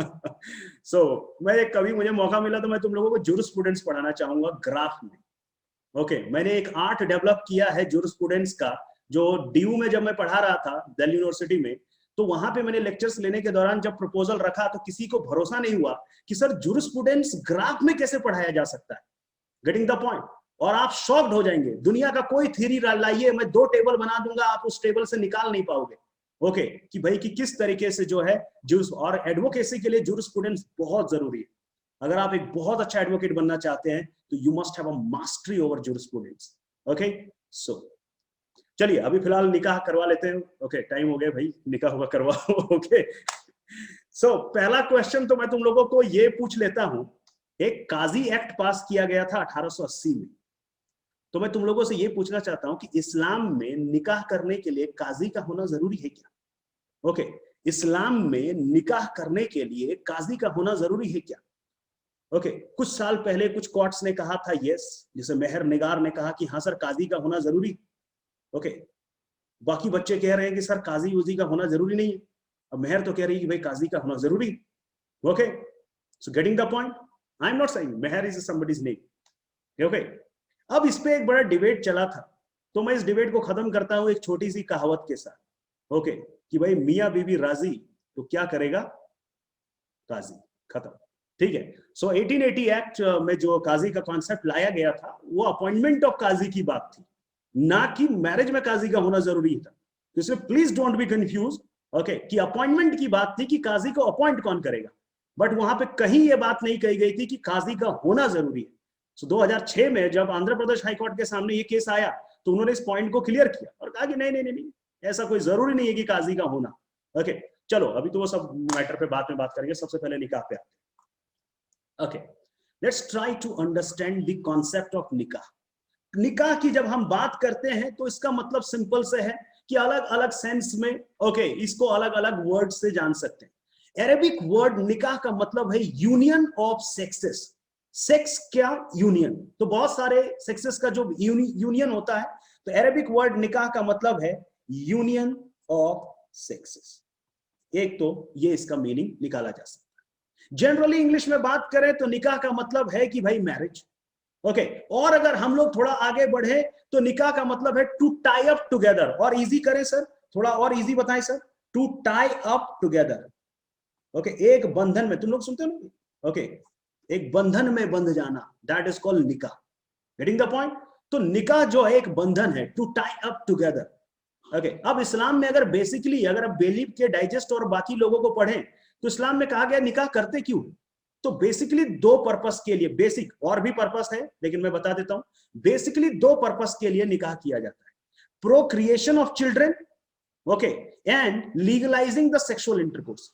सेक्सुअल इंटरकोर्स को लीगलाइज करना और चिल्ड्रन का प्रोक्रिएशन करना, उनको दुनिया में लाना। Getting the point. चलिए, लेकिन अभी मैं निकाह को थोड़ा अलग तरीके से रखना चाहता हूं, समझने की कोशिश करना। Let's go to the okay pre Islamic Arabian society. सबसे पहले हिस्ट्री में चलते हैं और एक लाइन में समझने की कोशिश करते हैं कि प्री इस्लामिक अरेबियन सोसाइटी में निकाह किस तरीके का हुआ करता था। निकाह किस तरीके का हुआ करता था प्री इस्लामिक अरेबियन सोसाइटी में। तो अगर मैं अब्दुल रहीम साहब के शब्दों में कहूं, अब्दुल रहीम प्री इस्लामिक अरेबियन सोसाइटी में निकाह को 4 कैटेगराइज में डिवाइड करके समझाते हैं। और वास्तव में अब्दुल रहीम कहते हैं कि एक टाइप, यानी कि प्री इस्लामिक अरेबियन सोसाइटी में वास्तव में निकाह नहीं था, वन टाइप ऑफ प्रोस्टिट्यूशन हुआ करता था। आई रिपीट, यानी कि before the advent of Islam Arabian society में निकाह के नाम पे प्रोस्टिट्यूशन था। कैसे सर, आप ये बात कैसे कह सकते हो? जैसे मैं आपको बताऊं, वहां पे बॉल मैरिज हुआ करता था, बीना मैरिज हुआ करता था। और मैं एक मैरिज का आपको तरीका बताता हूं, आप लोग सुनिएगा, ये मैरिज का तरीका था अरेबियन सोसाइटी में। आप ध्यान से सुनिएगा, मैं एक लाइन पढ़ रहा हूं अब्दुल रहीम साहब का। ओके, और आप बताइए कि ये वास्तव में निकाह है कि प्रोस्टिट्यूशन है। ओके, ध्यान से सुनिए। पहला, gift, the girl was sold by the father, girl was sold by the father to the husband, okay, so to the husband upon some consideration, and that consideration was kept by the father. It was not given to the wife, it was not given to the girl. Now give me कि आप जो है यहां पे एक तरीके से क्या कर रहे हैं, सेल एंड परचेस कर रहे हैं। कलकत्ता हाई कोर्ट जस्टिस मित्तर, कलकत्ता हाई कोर्ट, अभी मैं थोड़ी देर के बाद कलकत्ता हाई कोर्ट को लाऊंगा और जस्टिस मित्तर की कहानी सुनाऊंगा, ध्यान से समझ। तो यहां क्या कर रहे हैं भाई, तो कह रहे जी आप उसको बेच देंगे और एक जो अमाउंट दिया जाएगा वो फादर को दे दिया जाता था। पहला पॉइंट याद रखिएगा, ये एक टाइप का निकाह था। दूसरा निकाह सोचो, दूसरा में क्या होता था कि एक हस्बैंड एक वुमेन को अप्रोच करता था और उसको पैसे देता था कि भाई ये लो तुम्हारा, और इसके साथ सेक्सुअल इंटरकोर्स करता था।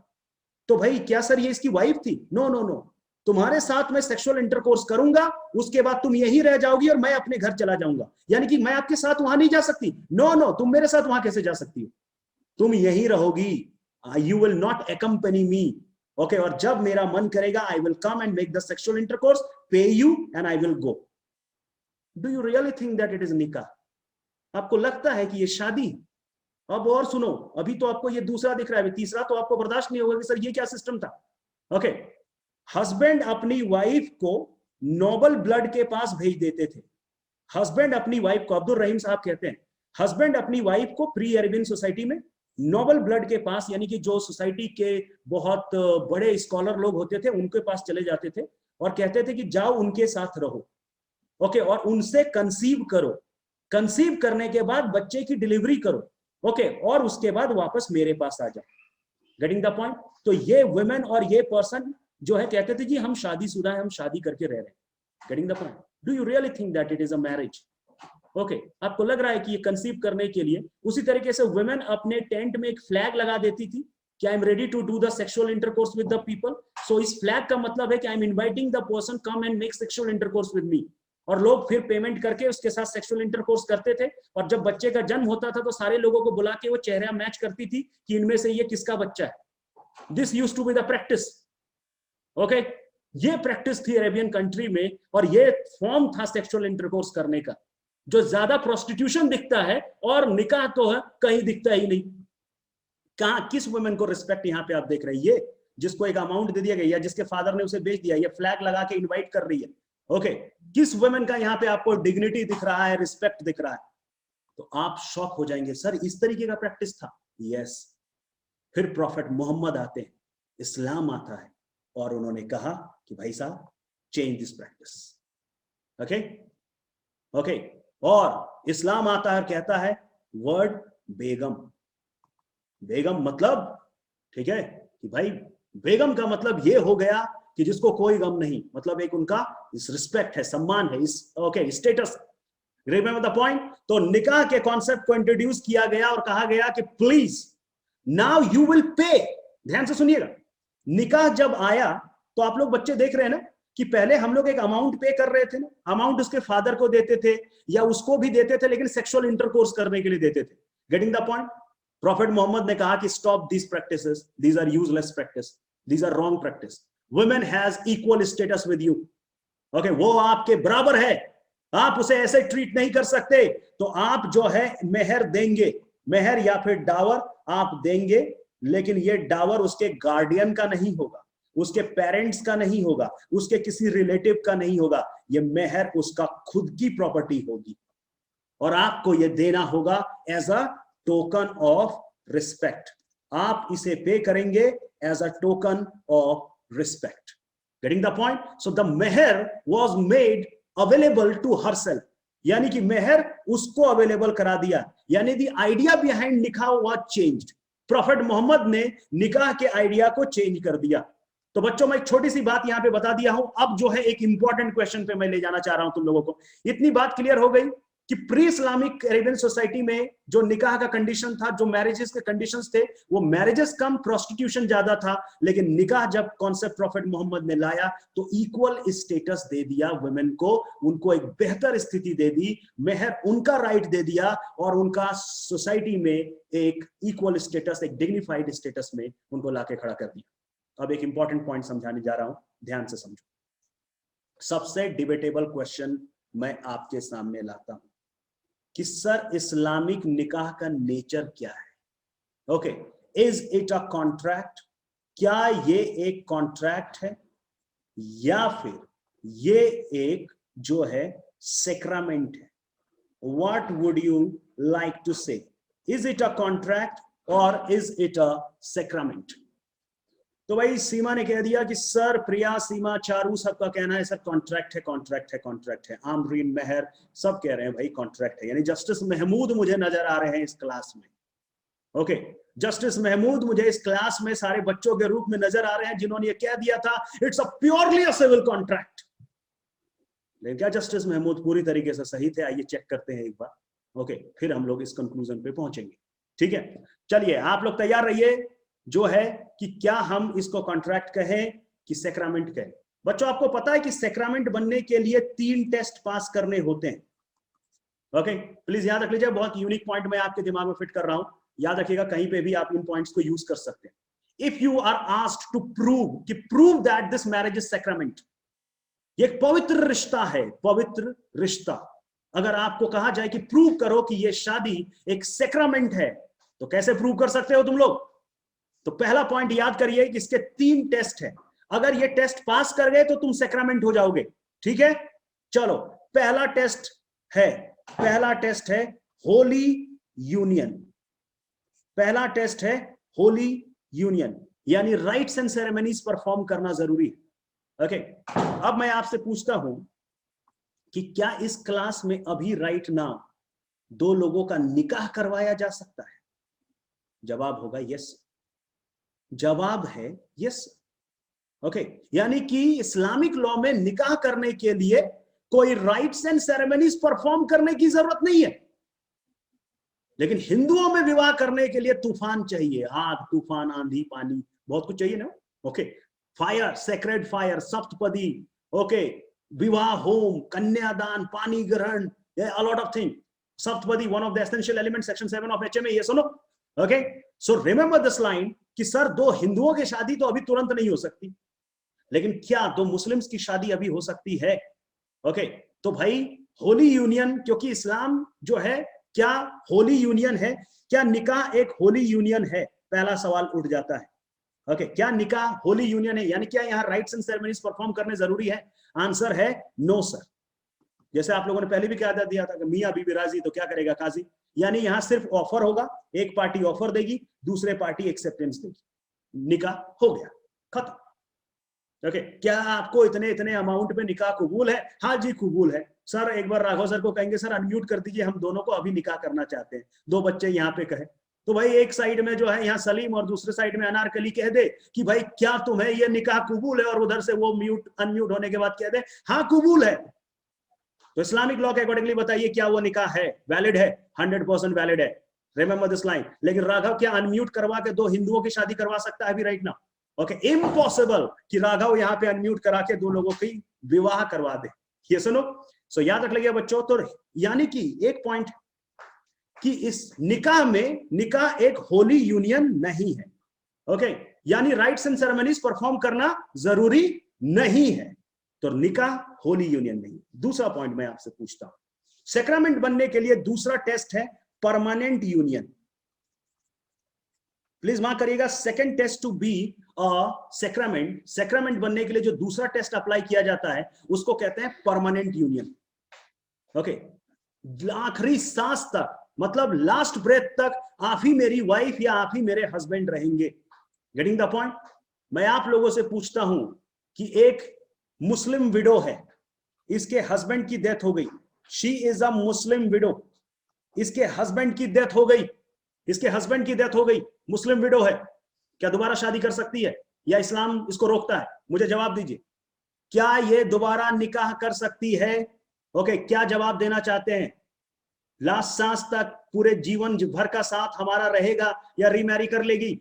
ओके, तो आपका जवाब है sir, she can enter into remarriage, there is no bar in Islamic law. Islamic law में हाँ बिल्कुल, इद्दत पीरियड के बाद, इवन इद्दत में भी कर लेगी तो इरेगुलर होगा, तो घबराने की कोई बात नहीं, ठीक है। सो रिमेंबर दिस पॉइंट कि इवन हम लोग ये कहना चाहते हैं कि सर, यानी कि इस्लाम में परमानेंट यूनियन नहीं, निकाह परमानेंट नहीं होता, यानी कि आप जो है यहाँ पे विडो को या फिर डाइवोर्स को, मैं दोनों चीजें ले आता हूं, परमानेंट और एटर्नल, मैं दोनों समझा देता हूं। तो बच्चों ये बताओ कि क्या निकाह को हम लोग जन्मों जन्मों का संबंध कह सकते हैं या फिर परमानेंट कह सकते हैं, या जो है डिवोर्स से हम परमानेंसी को तोड़ सकते हैं? क्या डिवोर्स से भी हम परमानेंसी को तोड़ सकते हैं? ये सुनो, ठीक है भाई, तो हम और ना ही एटर्नल में जो है विडो रीमैरिज कहा हुआ है हमने, तो दोनों ही सिचुएशन को समझने की कोशिश करिए। परमानेंट को बेहतर होगा कि आप लोग डिवोर्स के साथ कनेक्ट कर दीजिए, ओके, आप लोग ज्यादा अच्छे से समझ जाएंगे। और एटर्नल यूनियन को जो है आप यहां पे विडो रीमैरिज के साथ कन्वर्ट कर दीजिए। सो प्लीज रिमेंबर, आपको मैं थोड़ा सा और आसानी से समझा देता हूं, क्योंकि भाई वो अब उसको ब्रेक करने पे अल्टीमेटली वो टेस्ट पहुंचता है। लेकिन मैं, क्या परमानेंट यूनियन की लास्ट सांस तक हम साथ में रहेंगे? क्या डिवोर्स का कॉन्सेप्ट जो है वहां पे है? क्या आखिरी सांस तक वो साथ में रह सकते हैं या पहले भी शादी टूट सकती है? तो क्या उनका रिश्ता परमानेंट है या डिवोर्स से ब्रेक हो सकता है? Give me this answer. तो आप कहेंगे कि सर डिवोर्स से ब्रेक हो सकता है, ओके, डेथ से भी ब्रेक हो सकता है, ओके। तो मैं फिलहाल डिवोर्स वाला पॉइंट तुम लोगों को समझा देता हूं ताकि आप कंफ्यूज ना हो कि भाई कि किस तरह। तो परमानेंट यूनियन के केसेस को प्लीज याद रखिए कि आप डिवोर्स से भी इस शादी को ब्रेक कर सकते हैं। Getting the point? और ये बात बताओ बच्चों कि एटर्नल यूनियन का मतलब क्या होता है? जन्मों जन्मों का संबंध, हर जन्म में हम ही पति पत्नी होंगे। लेकिन भाई विडो रीमैरिज, अगर इसी जन्म में विडो ने दूसरी बार शादी कर ली तो पति मर के तो इंतजार कर रहा है कि अगले जन्म में वही मिलेंगी। Getting the point? और वो इस जन्म में विडो रीमैरिज अलाउड है, वो जो है सलीम के जगह जो है वो मोहम्मद अकबर से शादी कर ली, ओके। तो अगले जन्म में जब पहुंची तो बोलेगे भाई तो मैं तो इंतजार कर रहा हूं एटर्नल यूनियन में, लेकिन विडो रीमैरिज अलाउड है, तो क्या एटर्नल यूनियन कंटिन्यू हो पाएगा? ओके, सो मुझे ये बताइए, क्या एटर्नल यूनियन यहाँ पे कंटिन्यू हो पाएगा? What would you like to say? Okay, क्या जवाब यहाँ पे देना चाहेंगे? तो एटर्नल यूनियन भी फेल हो जाएगा, जन्मों जन्मों का संबंध नहीं हो पाएगा। बेसिकली अगर हम इसको विडो रीमैरिज से जोड़ दें, विडो रीमैरिज होने के कारण एटर्नल यूनियन नहीं है और डिवोर्स होने के कारण परमानेंट यूनियन नहीं है। सो आई होप कि आप इस पॉइंट को समझ गए होंगे। तो बच्चों ये बताओ, क्या निकाह सैक्रामेंट के तीनों में से किसी भी टेस्ट को पास कर पाया? 3 टेस्ट है सैक्रामेंट के, क्या निकाह सैक्रामेंट के तीनों में से एक भी टेस्ट पास कर पाया? ओके, हिंदू लॉ एक टेस्ट पास कर जाता है आज की तारीख में, वो है होली यूनियन, बाकी 2 जगह पे वो भी फेल हो जाता है। Remember the point? So remember this line. तो आप लोग आज के बाद सीख गए कि सैक्रामेंट फाइंड आउट करने का तरीका क्या होगा, कैसे हम प्रूव करेंगे कि आपका निकाह सैक्रामेंट है या नहीं। ओके, अब मैं आप लोगों से पूछता हूं, अब आप लोगों ने बड़ा अच्छा सा जवाब दिया है, चलो मैं आपके पॉइंट्स को क्रॉस करता हूं। ओके, सो बिल्कुल 1955 के बाद बिल्कुल सही किसी ने जवाब दिया है कि सर एचएमए के आने के बाद, लेकिन मैं थोड़ा सा आपको क्रॉस करना चाहूं तो कर सकता हूं। ओके, एचएमए के 1955 के आने से पहले भी कुछ पर्टिकुलर स्टेट्स ने ओके मैरिज के लॉज बना दिए थे, Saurashtra and all. So remember the point, those states में वो खत्म होता जा रहा था। अल्टीमेटली सरकार प्रेशराइज होती है और तब जाके यूनिफॉर्म लॉ 1955 में हर हिंदू के लिए लाया गया। सो अगर मैं चाहूं तो थोड़ा सा क्रॉस कर सकता हूं आपको, बट लेट्स फॉरगेट, ठीक है। So remember this line. अब यहां पे मैं एक अगले पॉइंट पे आता हूं, ध्यान से समझना। तुम लोगों ने कहा कि निकाह एक कॉन्ट्रैक्ट, तो चलो तुम लोग संभालो अपने स्टेटमेंट को, मैं क्रॉस करके दिखाता हूं और मैं प्रूव कर रहा हूं कि निकाह कॉन्ट्रैक्ट नहीं है। ओके, ये बात बचाओ बच्चों, can I enter into contract with my mother? क्या मैं अपनी मदर के साथ, क्या मैं अपनी सिस्टर के साथ कॉन्ट्रैक्ट कर सकता हूं? भले ही तुम लोग बेल्फर वर्सेस बेल्फर जानते होंगे। ओके भाई निकिता, आप क्लियर करिए कॉन्सेप्ट को। मतलब आप ये कहना चाहते हैं कि I can never enter into contract with my mother. मैं बेल्फर वर्सेस बेल्फर के बाद ये लाइन कह रहा हूं, intention to create legal relationship, यही पॉइंट उठाओगे ना ज्यादा से ज्यादा, और क्या उठा पाओगे? ये सुनो, मुझे ये बताइए, एक छोटी सी बात बताइए, क्या आप अपनी मदर के साथ कॉन्ट्रैक्ट कर सकते हैं? ओके, क्या आप अपनी सिस्टर के साथ कॉन्ट्रैक्ट कर सकते हैं? Answer is yes. बस हमें intention to create legal relationship चाहिए, यही तो चाहिए ना। ओके, और क्या? और कमर्शियल ट्रांजेक्शन में तो डेफिनेटली मदर हो सिस्टर हो, क्या फर्क पड़ता है, सबके साथ कॉन्ट्रैक्ट कर सकते हैं। ये सुनो, रिमेंबर द लाइन। हाँ, दैट्स द पॉइंट। शिवांशी ने वो पॉइंट कह दिया कि sir we can do with the intention to create legal relationship. मतलब तुम लोग एग्री करते हो कि मैं अपनी मदर के साथ कॉन्ट्रैक्ट कर सकता हूं? ओके, मैं अपनी सिस्टर के साथ कॉन्ट्रैक्ट कर सकता हूं? Your answer is yes sir, you can enter into contract with your mother and sister. I would like to ask, can I enter into निकाह with my mother and sister? क्या मैं अपनी mother के साथ निकाह कर सकता हूं? ओके, क्या मैं अपनी मदर के साथ निकाह कर सकता हूं? आपका जवाब आ गया नो। अगर कॉन्ट्रैक्ट है तो I can enter into. Okay, अगर निकाह कॉन्ट्रैक्ट है, आप कह रहे हैं कि निकाह कॉन्ट्रैक्ट है, तो कॉन्ट्रैक्ट है तो मैं अपनी मदर के साथ कॉन्ट्रैक्ट कर सकता हूं, तो मैं निकाह भी कर लूंगा। तो आपका जवाब आ गया नो सर, यानी कि निकाह पूरी तरीके से कॉन्ट्रैक्ट नहीं। पहली बार निकाह फेल हुआ कि भाई मैं तो कॉन्ट्रैक्ट नहीं। ये सुनो, सो रिमेंबर दिस पॉइंट कि आपका यहां पे ये कॉन्ट्रैक्ट नहीं हुआ। चलो दूसरा सवाल का मुझे जवाब दो। एक सवाल और बताओ बच्चों, ये बताओ कि ए नाम का एक पर्सन है, वो कितने लोगों के साथ, ओके, वो कितने लोगों के साथ कॉन्ट्रैक्ट कर सकता है? कोई लिमिट बता सकता है मुझे? ए नाम का एक पर्सन है, ये मुस्लिम है, ये अगर कॉन्ट्रैक्ट करना चाहे तो what is the limit? Shantam is saying unlimited sir, there is no bar. Okay, every Shivanshi is also saying sir no bar, किसी तरीके का कोई बार नहीं है सर, अनलिमिटेड है, यानी कि यहां पे अनलिमिटेड कॉन्ट्रैक्ट आप कर सकते हैं। अगर निकाह कॉन्ट्रैक्ट है तो मुझे ये बताइए, क्या ए अनलिमिटेड निकाह कर सकता है? क्या ए अनलिमिटेड निकाह कर सकता है, या सिर्फ ये 4 निकाह ही कर सकता है? Only 4। Okay, so can I से कि ये अनलिमिटेड निकाह कर सकता है क्या? तो आपका जवाब आ गया नो सर, अनलिमिटेड निकाह नहीं कर सकता, यानी कि इसको लिमिट कर दिया गया है कि only 4। So what would you like to say here? Okay, so getting the point, but only 4 will be valid. मैं वैलिड की ही बात कर रहा हूं, कर सकता है मतलब वैलिड की बात चल रही है, ठीक है। So only the 4 will be valid, yes और no? Okay, so remember this point. अरे भाई, इर्रेगुलर अगर सुन्नी होगा तो इर्रेगुलर, आप लोग ये भी पता कर लीजिए, सुन्नी होगा तो इर्रेगुलर और शिया होगा तो वाइड होगा। ये भी क्लियर कर लो अभी दिमाग में, मैं एक पॉइंट आपके दिमाग में फिक्स करने वाला हूं, तैयार हो जाओ, ठीक है। तो आप कह रहे हैं ओके कि एक पॉइंट और ध्यान रखिए कि सर निकाह तो सिर्फ 4 कर सकता है, जबकि कॉन्ट्रैक्ट तो अनलिमिटेड कर सकता है। ये सुनो, so how can you say that it is a contract? तो कैसे कहोगे कि निकाह और कॉन्ट्रैक्ट एक ही बात है? कैन यू से कि निकाह और contract is one and the same thing, क्योंकि यहां अनलिमिटेड है और यहां आप लिमिट लगा रहे हो? ये सुनो, getting the point? But sir other kind of contracts unlimited, but marriage contract only 4। That's the point. यहां पे अनलिमिटेड कॉन्ट्रैक्ट है और आपके पास निकाह सिर्फ 4 ही अलाउड है, यानी कि पूरी तरीके से फिर हम इसको कॉन्ट्रैक्ट नहीं कह पाएंगे। और एक बहुत ट्रिकी क्वेश्चन है, अब ये संभाल लेना तुम लोग। ये बताओ, ए जो है एक कॉन्ट्रैक्ट करता है बी के साथ, ध्यान से सुनना, A enters into contract with B, A और बी के बीच में एक कॉन्ट्रैक्ट होता है। यहां पे इस लाइन को समझने की कोशिश करें, और ये लोग कंसीडरेशन जो है वो फिक्स नहीं करते, ये भूल जाते हैं कंसीडरेशन फिक्स करना। संभाल लेना पॉइंट को। ए एंड बी के बीच में एक कॉन्ट्रैक्ट है और ये लोग कंसीडरेशन जो है फिक्स नहीं करते, तो क्या कोर्ट कंसीडरेशन फिक्स कर सकती है? गिव मी दिस आंसर, जो कॉन्ट्रैक्ट एक्ट के जानकार यहां बैठे होंगे तो। Can court fix the consideration if parties have not fixed the consideration? अगर पार्टीज ने कंसीडरेशन फिक्स नहीं किया है तो क्या कोर्ट कंसीडरेशन फिक्स कर सकती है? Give me this answer. जितने लोग यस बोल रहे हैं थोड़ा संभल जाओ, it is not the duty. अगर कोर्ट ने कंसीडरेशन फिक्स किया ना तो वो कॉन्ट्रैक्ट ए और बी का नहीं, कोर्ट और तुम्हारा हो जाएगा। Okay, remember this line please please please. Court has no right to fix the consideration. Court कभी कंसीडरेशन फिक्स नहीं करती। ओके क्योंकि अगर कोर्ट कंसिडरेशन फिक्स करने लगी कि मैं समझता हूं इतना कंसिडरेशन, यानी कि प्रपोजल तो आपका हुआ फिर।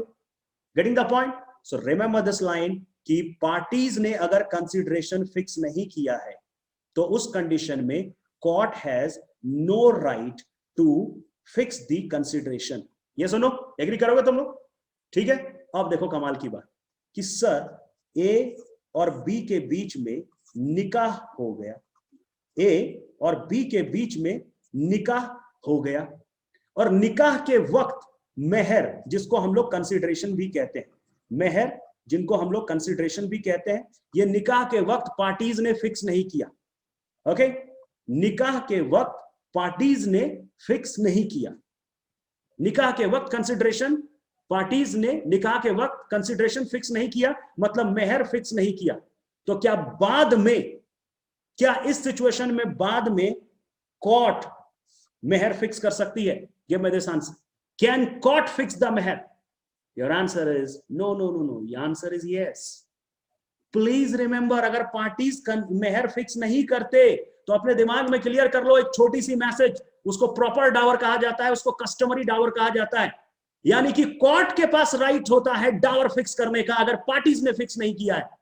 Okay, so remember this point, court can fix the dower even if parties did not enter into agreement of dower.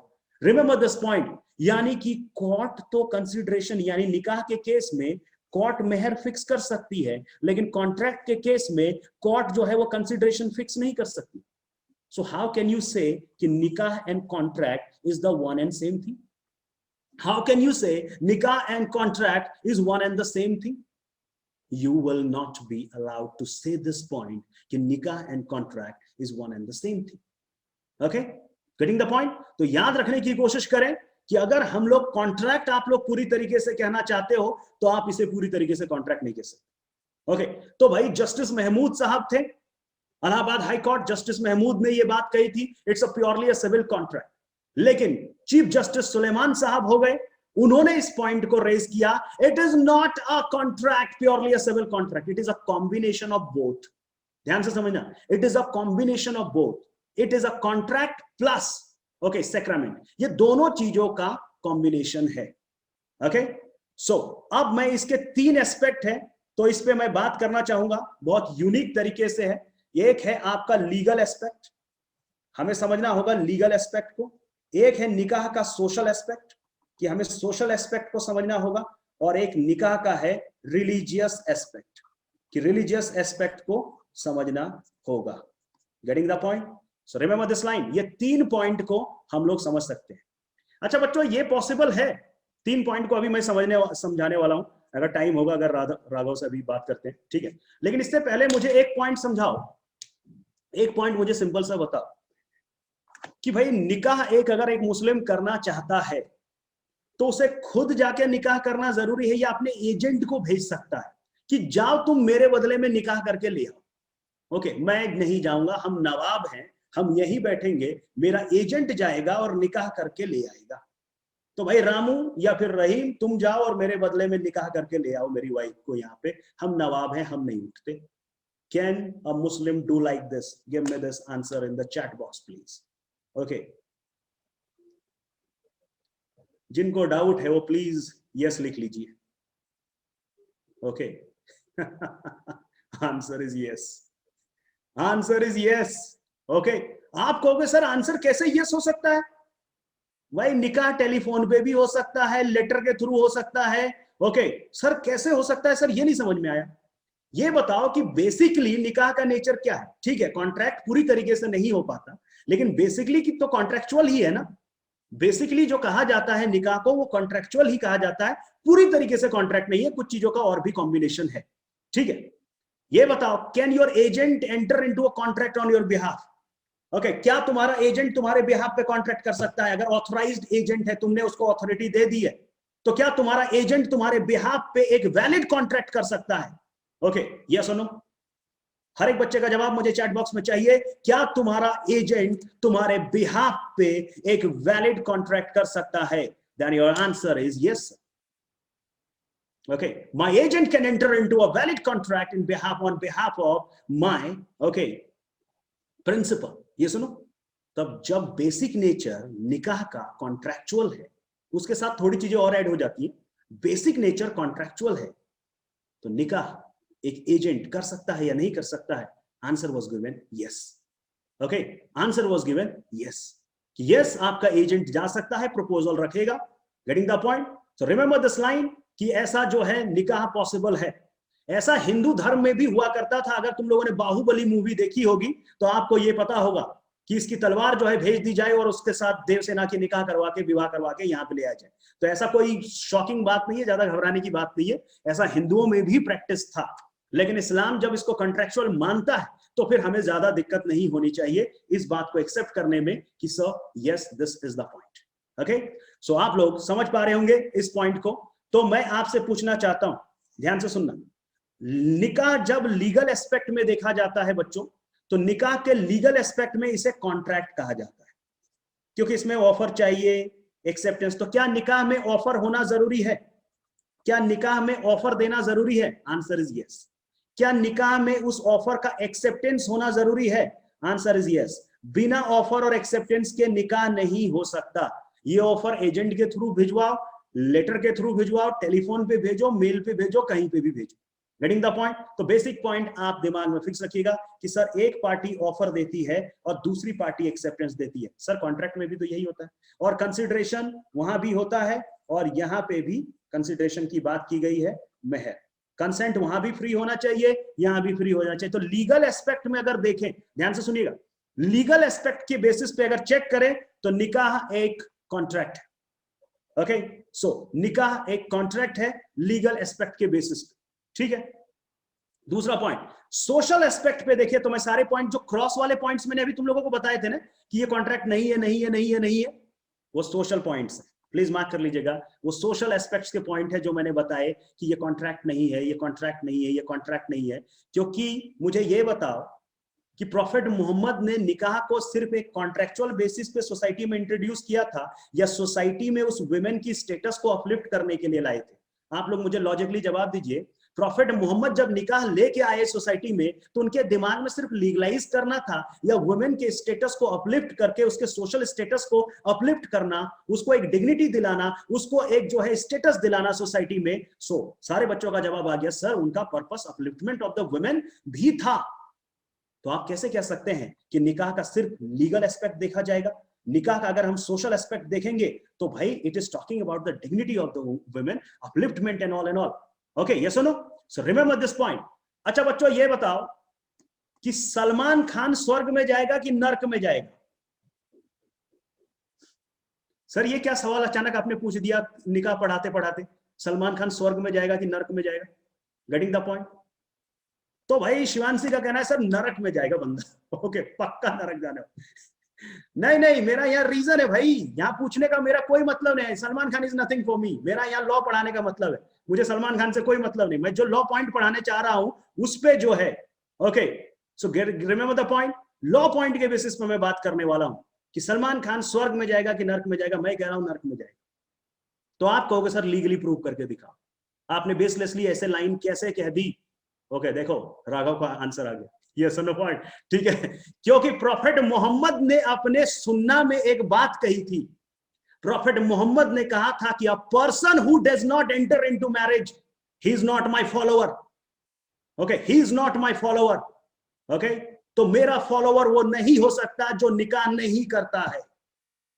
Okay, एक सीखने के लिए ये एग्जांपल है। सलमान खान के फॉलोअर्स प्लीज सेंटिमेंटल नहीं होना। Okay, this is just an example. Okay, तो सलमान खान वाले सिचुएशन में ओके, याद रखने की कोशिश करना कि जो पर्सन प्रॉफेट मोहम्मद ने कहा था कि अगर कोई पर्सन निकाह नहीं करता है तो उस सिचुएशन में जो है वो क्या करता है? एक सिन करता है, एक पाप करता है। Getting the point? और वो मेरा फॉलोअर नहीं हो सकता, यानी कि there is no monkery in Islam. Okay, तो पहले बात तो प्रॉफेट मोहम्मद का सपोर्ट मिल गया कि निकाह करना जरूरी है। प्रॉफेट मोहम्मद एक रिलीजियस लाइन पे बात कर रहे हैं, ठीक है। दूसरा पॉइंट मुझे ये बताइए, क्या कुरान में लिखा गया है कि आपको निकाह करना चाहिए? क्या कुरान में यह लिखा गया है कि marry of women of your choice? क्या कुरान ये लिखता है कि आपको अपनी मनपसंद, उनकी भी पसंद देखना है, ऐसे मतलब अपनी मनपसंद का मतलब ये नहीं कि I would like to marry Katrina Kaif, okay, उनसे भी पूछना है। ठीक है, तो क्या आपके कुरान में भी लिखा गया? आपका जवाब होगा यस सर, कुरान भी कहता है कि आपको अपनी चॉइस की गर्ल से, वुमेन से शादी करनी चाहिए। यानी कि निकाह में प्रॉफेट मोहम्मद का रिलीजियस एस्पेक्ट आ गया। ओके, कुरान का रिलीजियस एस्पेक्ट आ गया। यानी कि निकाह सिर्फ और सिर्फ ओके एक लीगल एस्पेक्ट के बेसिस पे नहीं देखा जाएगा, सोशल एस्पेक्ट के बेसिस पे नहीं देखा जाएगा। क्या कुरान और प्रॉफेट मोहम्मद ने भी निकाह को सपोर्ट किया? तो आपका जवाब होगा यस सर, कुरान और प्रॉफेट मोहम्मद ने भी निकाह के कॉन्सेप्ट को यहां पे सपोर्ट किया है। So please make this point clear. तो मुस्लिम पर्सनल लॉ के अकॉर्डिंगली मैंने आपके सामने ये सिचुएशन रखा कि लीगल एस्पेक्ट को भी चेक करना जरूरी है। ओके, सोशल एस्पेक्ट को तो नोट्स में ये सारे पॉइंट्स मेंशन है, तो आप लोग नोट्स भी पढ़ के समझ सकते हैं। सोशल एस्पेक्ट्स को भी इस पॉइंट पे आप देख सकते हैं, और रिलीजियस एस्पेक्ट को भी आप लोग यहां समझ सकते हैं। So you all can understand, ये तीनों कॉम्बिनेशन को देखा जाता है निकाह के लिए, तब इंडियन कोर्ट्स के सामने केस पहुंच गया और इंडियन कोर्ट्स ने इसको इंटरप्रेट करके जस्टिस महमूद ने कह दिया कि सर कॉन्ट्रैक्ट है। जस्टिस सुलेमान ने कहा कि कॉन्ट्रैक्ट जो है सिविल एक कॉन्ट्रैक्ट की तरह काम करता है, और जो है जस्टिस सुलेमान ने कहा कि नहीं जी दोनों है, दोनों है। ओके, शोहरत सिंह वर्सेस जाफरी बेगम में कोर्ट ने कहा कि भाई ये रिलीजियस है। मैं अब आप लोगों से पूछना चाहता हूं कि तुम लोगों ने जब तीनों एस्पेक्ट देख लिए, चलो आंसर तो तुम्हें पता है कि सबका कॉम्बिनेशन जो है, आप लोग क्या कहना चाहते हैं? Okay, can I say it is a semblance of both? क्या इसमें सारे एलिमेंट्स हैं या सिर्फ हम इसे कॉन्ट्रैक्ट कह सकते हैं? So will you call it a semblance of both? Both पे जाएंगे या ओनली कॉन्ट्रैक्ट पे जाएंगे? इतना क्रॉस देखने के बाद, रिलीजियस एस्पेक्ट, सोशल एस्पेक्ट और लीगल एस्पेक्ट, तीनों एस्पेक्ट को देखने के बाद किरण ने कहा sir blending of both, Neha ने कहा सर ब्लेंडिंग, ओके, अंजलि कह रही सर क्वाज़ी कॉन्ट्रैक्ट टाइप का कॉन्सेप्ट है ये। ओके, सो शिवानी त्रिपाठी बोथ, सीमा क्वाज़ी कॉन्ट्रैक्ट की तरह वो नजर आ रहा है। Getting the point? So remember the point, यानी कि आप लोग सिर्फ इसे कॉन्ट्रैक्ट नहीं कहना चाहेंगे, आप इसका जो है एक सिम्बलेंस भी बनाना चाहेंगे कि sir it is a semblance of both.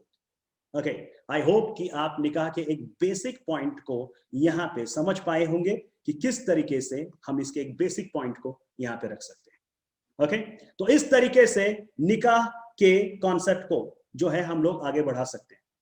मैं वाइंड अप करने से पहले एक छोटे से बात पूछ लेता हूं, बड़े लोगों को भ्रम रहता है, मैं कुछ भ्रम यहां पे तोड़ना चाहता हूं। ओके, पता नहीं हिंदू या फिर बाकी जो रिलीजन के लोग हैं वो ये क्यों सोचते हैं कि वो मुस्लिम है तो वो किसी से भी शादी कर सकता है। ओके, उन्हें ये लगता है कि वो किसी से भी शादी कर लेंगे। Getting the point? अरे मेहर, आपके लॉ बुक्स की ही कहानी समझाया है।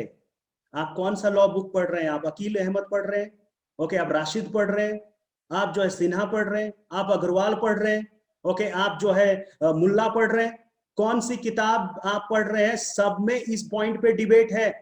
अगर यहाँ पे जानकार, अगर कोई भी किताब किसी ने भी पढ़ी होगी इस्लामिक लॉ पे, तो क्या सारे के सारे बुक सीधे कॉन्ट्रैक्ट पे चले जाते हैं? Okay, can you give me this answer कि कोई भी किताब सिर्फ कॉन्ट्रैक्ट लिख के बैठ गया है कि it's purely a civil contract?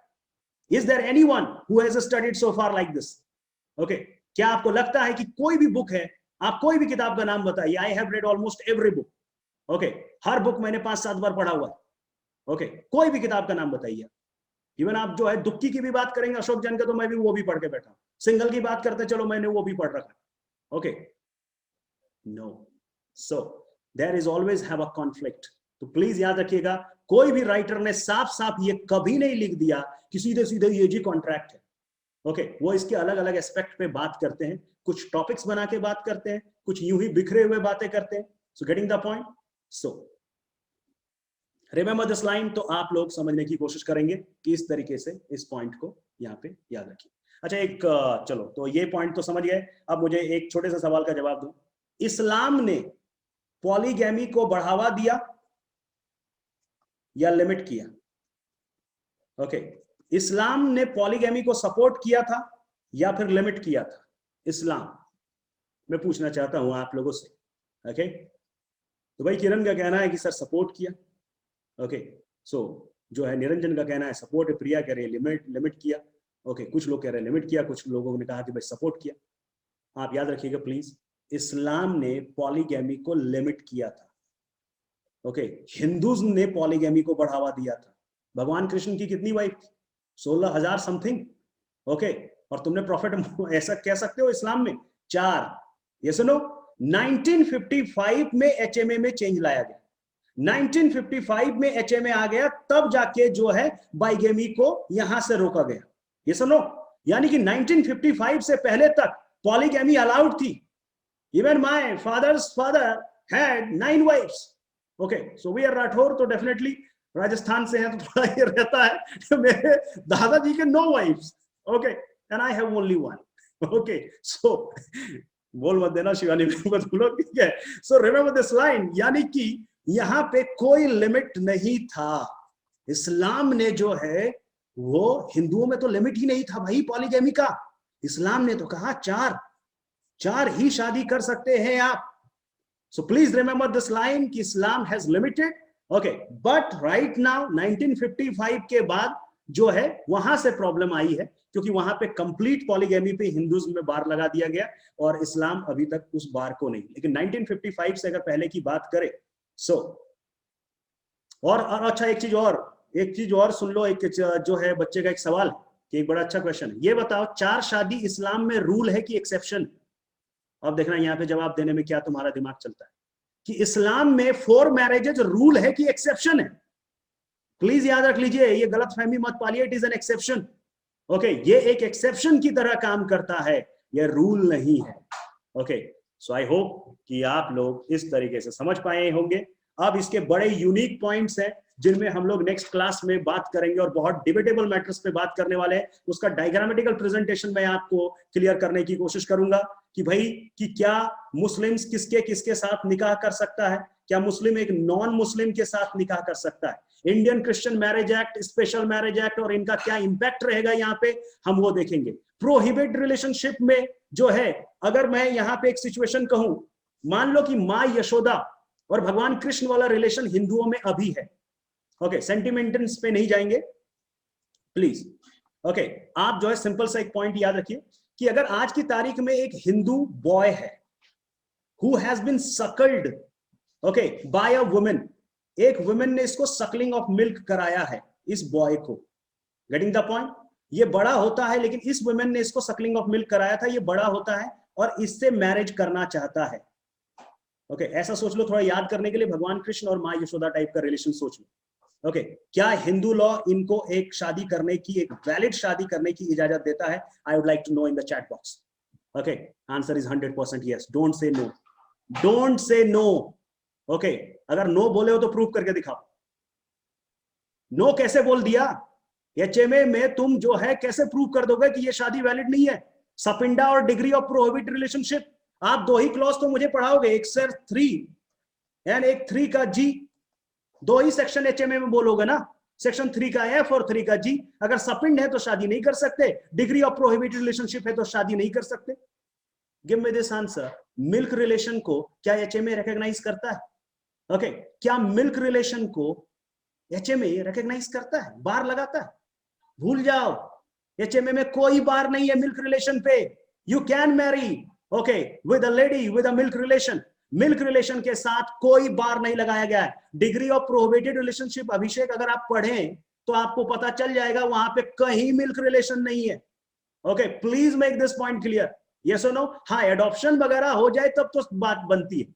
Okay, लेकिन वहां पे कोई मिल्क रिलेशन पे बार नहीं है। इस्लाम इस पे बार लगाता है, इस्लाम में ये शादी नहीं हो सकती। Getting the point? So remember the point, foster mother है, ही कांट डू। ओके, तो याद रखिए कि ये मुस्लिम लॉ में इस पे बार है, हिंदुओं में इस रिलेशन पे कोई बार नहीं।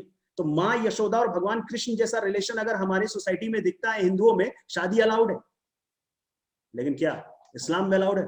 Answer is no, except 4 exception. 4 exception भी है, मैं पढ़ाऊंगा वो 4 एक्सेप्शन, एक्सेप्ट 4 एक्सेप्शन। इस्लाम में भी अलाउड नहीं है, लेकिन 4 एक्सेप्शन है उसके। ओके, बहुत यूनिक एक्सेप्शन है और बहुत कम लोग उस एक्सेप्शन का डायग्राम जानते हैं। तो I will be teaching you the diagram also कि आप उसको आराम से सीख पाएंगे। Okay, yes, the suckling of the milk of a boy और a girl of 2 years old, तो उस कंडीशन में उनकी शादी नहीं हो सकती। दिस इज कॉल्ड द फॉस्ट्रेज और रिजा। उर्दू में कहें तो इनको रिजा कहा जाता है। ठीक है, चलिए आज के लिए बस इतना ही रहने देते हैं, क्योंकि अब ज्यादा हो जाएगा इससे, तो हम लोग यहीं पे वाइंड अप करते हैं। बाकी next to Raghav. Okay, thank you so much sir thank you everyone. I hope sir को भी अच्छा लगा होगा एंड बाकी सबको भी अच्छा लगा रियली होगा। आई एंजॉयड द सेशन, और मुझे सबसे अच्छा ये लगता है कि आप पार्टिसिपेट कर, और यहाँ मुझे इस सेशन को लेके बहुत अच्छा लगा कि आप लोगों ने पार्टिसिपेट किया। ओके, और आप एकदम सामने आ रहे थे कि सर ये पॉइंट है, वो पॉइंट है, ला रहे थे, ये जरूरी है। ओके, तो मैं हमेशा एक लाइन कहता हूं, याद रखिएगा, तुम लोग सब एडवोकेट, और लाइफ में अगर गलत और सही सब चूज करना जानते हैं कि सर ये गुड है तो हमें चूज कर लेना चाहिए, ये बैड है तो हमें नहीं करना चाहिए। लेकिन मैं एक लाइन पूछता हूं तुम लोगों से कि दो गलत चीजों में भी अगर हमें चूज करना पड़े, ओके, अगर दो गलत चीजों में भी अगर हमें चूज करना पड़े, तो जैसे आप लोगों को मैं कहूं कि दो गलत चीजों में आप चूज करके दिखाओ, ओवर कॉन्फिडेंट और अंडर कॉन्फिडेंट। ओवर कॉन्फिडेंट और अंडर कॉन्फिडेंट, तुम लोग सब लीगल एक्सपर्ट हो, तो आप इस दो गलत में क्या चूज करना चाहिए जब दो गलत में चॉइस आ जाए? सही में तो सबको पता है। तो भाई एक बच्चे ने कहा कि सर अंडर कॉन्फिडेंट चूज करना ज्यादा सही है, कुछ ने कहना शुरू किया कि सर ओवर कॉन्फिडेंट, किसी ने कहा अंडर कॉन्फिडेंट। ओके, ध्यान से याद रखो, तुम लोग लीगल एक्सपर्ट हो, तुम लोगों का ओवर कॉन्फिडेंट होना ज्यादा अच्छा है। सर क्यों? ओवर कॉन्फिडेंट वाला पर्सन जो है वो बदनाम है, और अंडर कॉन्फिडेंट वाला पर्सन है गुमनाम है, उसको कोई जानता ही नहीं। और मेरा मानना है गुमनाम मरने से अच्छा है बदनाम मरो। रावण बदनाम था, गुमनाम नहीं। Getting the point? So remember this line. तो आप लोग इस तरीके से अगर समझेंगे तो ज्यादा है, तो फ्रंट पे आओ, पॉइंट को रखो और उस पे समझने की कोशिश करो। ये सुनो, चलिए Raghav next. Okay, sorry for the interruption.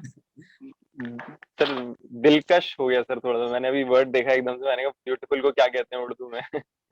Lecture is Jameel. अच्छा, so before we wrap it up, I'll share the links with you. Judgments and notes के links by Lawyers Club India. Sir ने जो फाइल अभी भेजी थी, it's not in the readable format right now. Once we have uploaded it on the site as in the readable format, तो वो आपके साथ हम share कर देंगे. On the same link that I have given in the chat right now, I'll give it again. इस पे same link पे राइट साइड पे अगर आप जाएंगे, then you can enroll for the course also, which is for 999.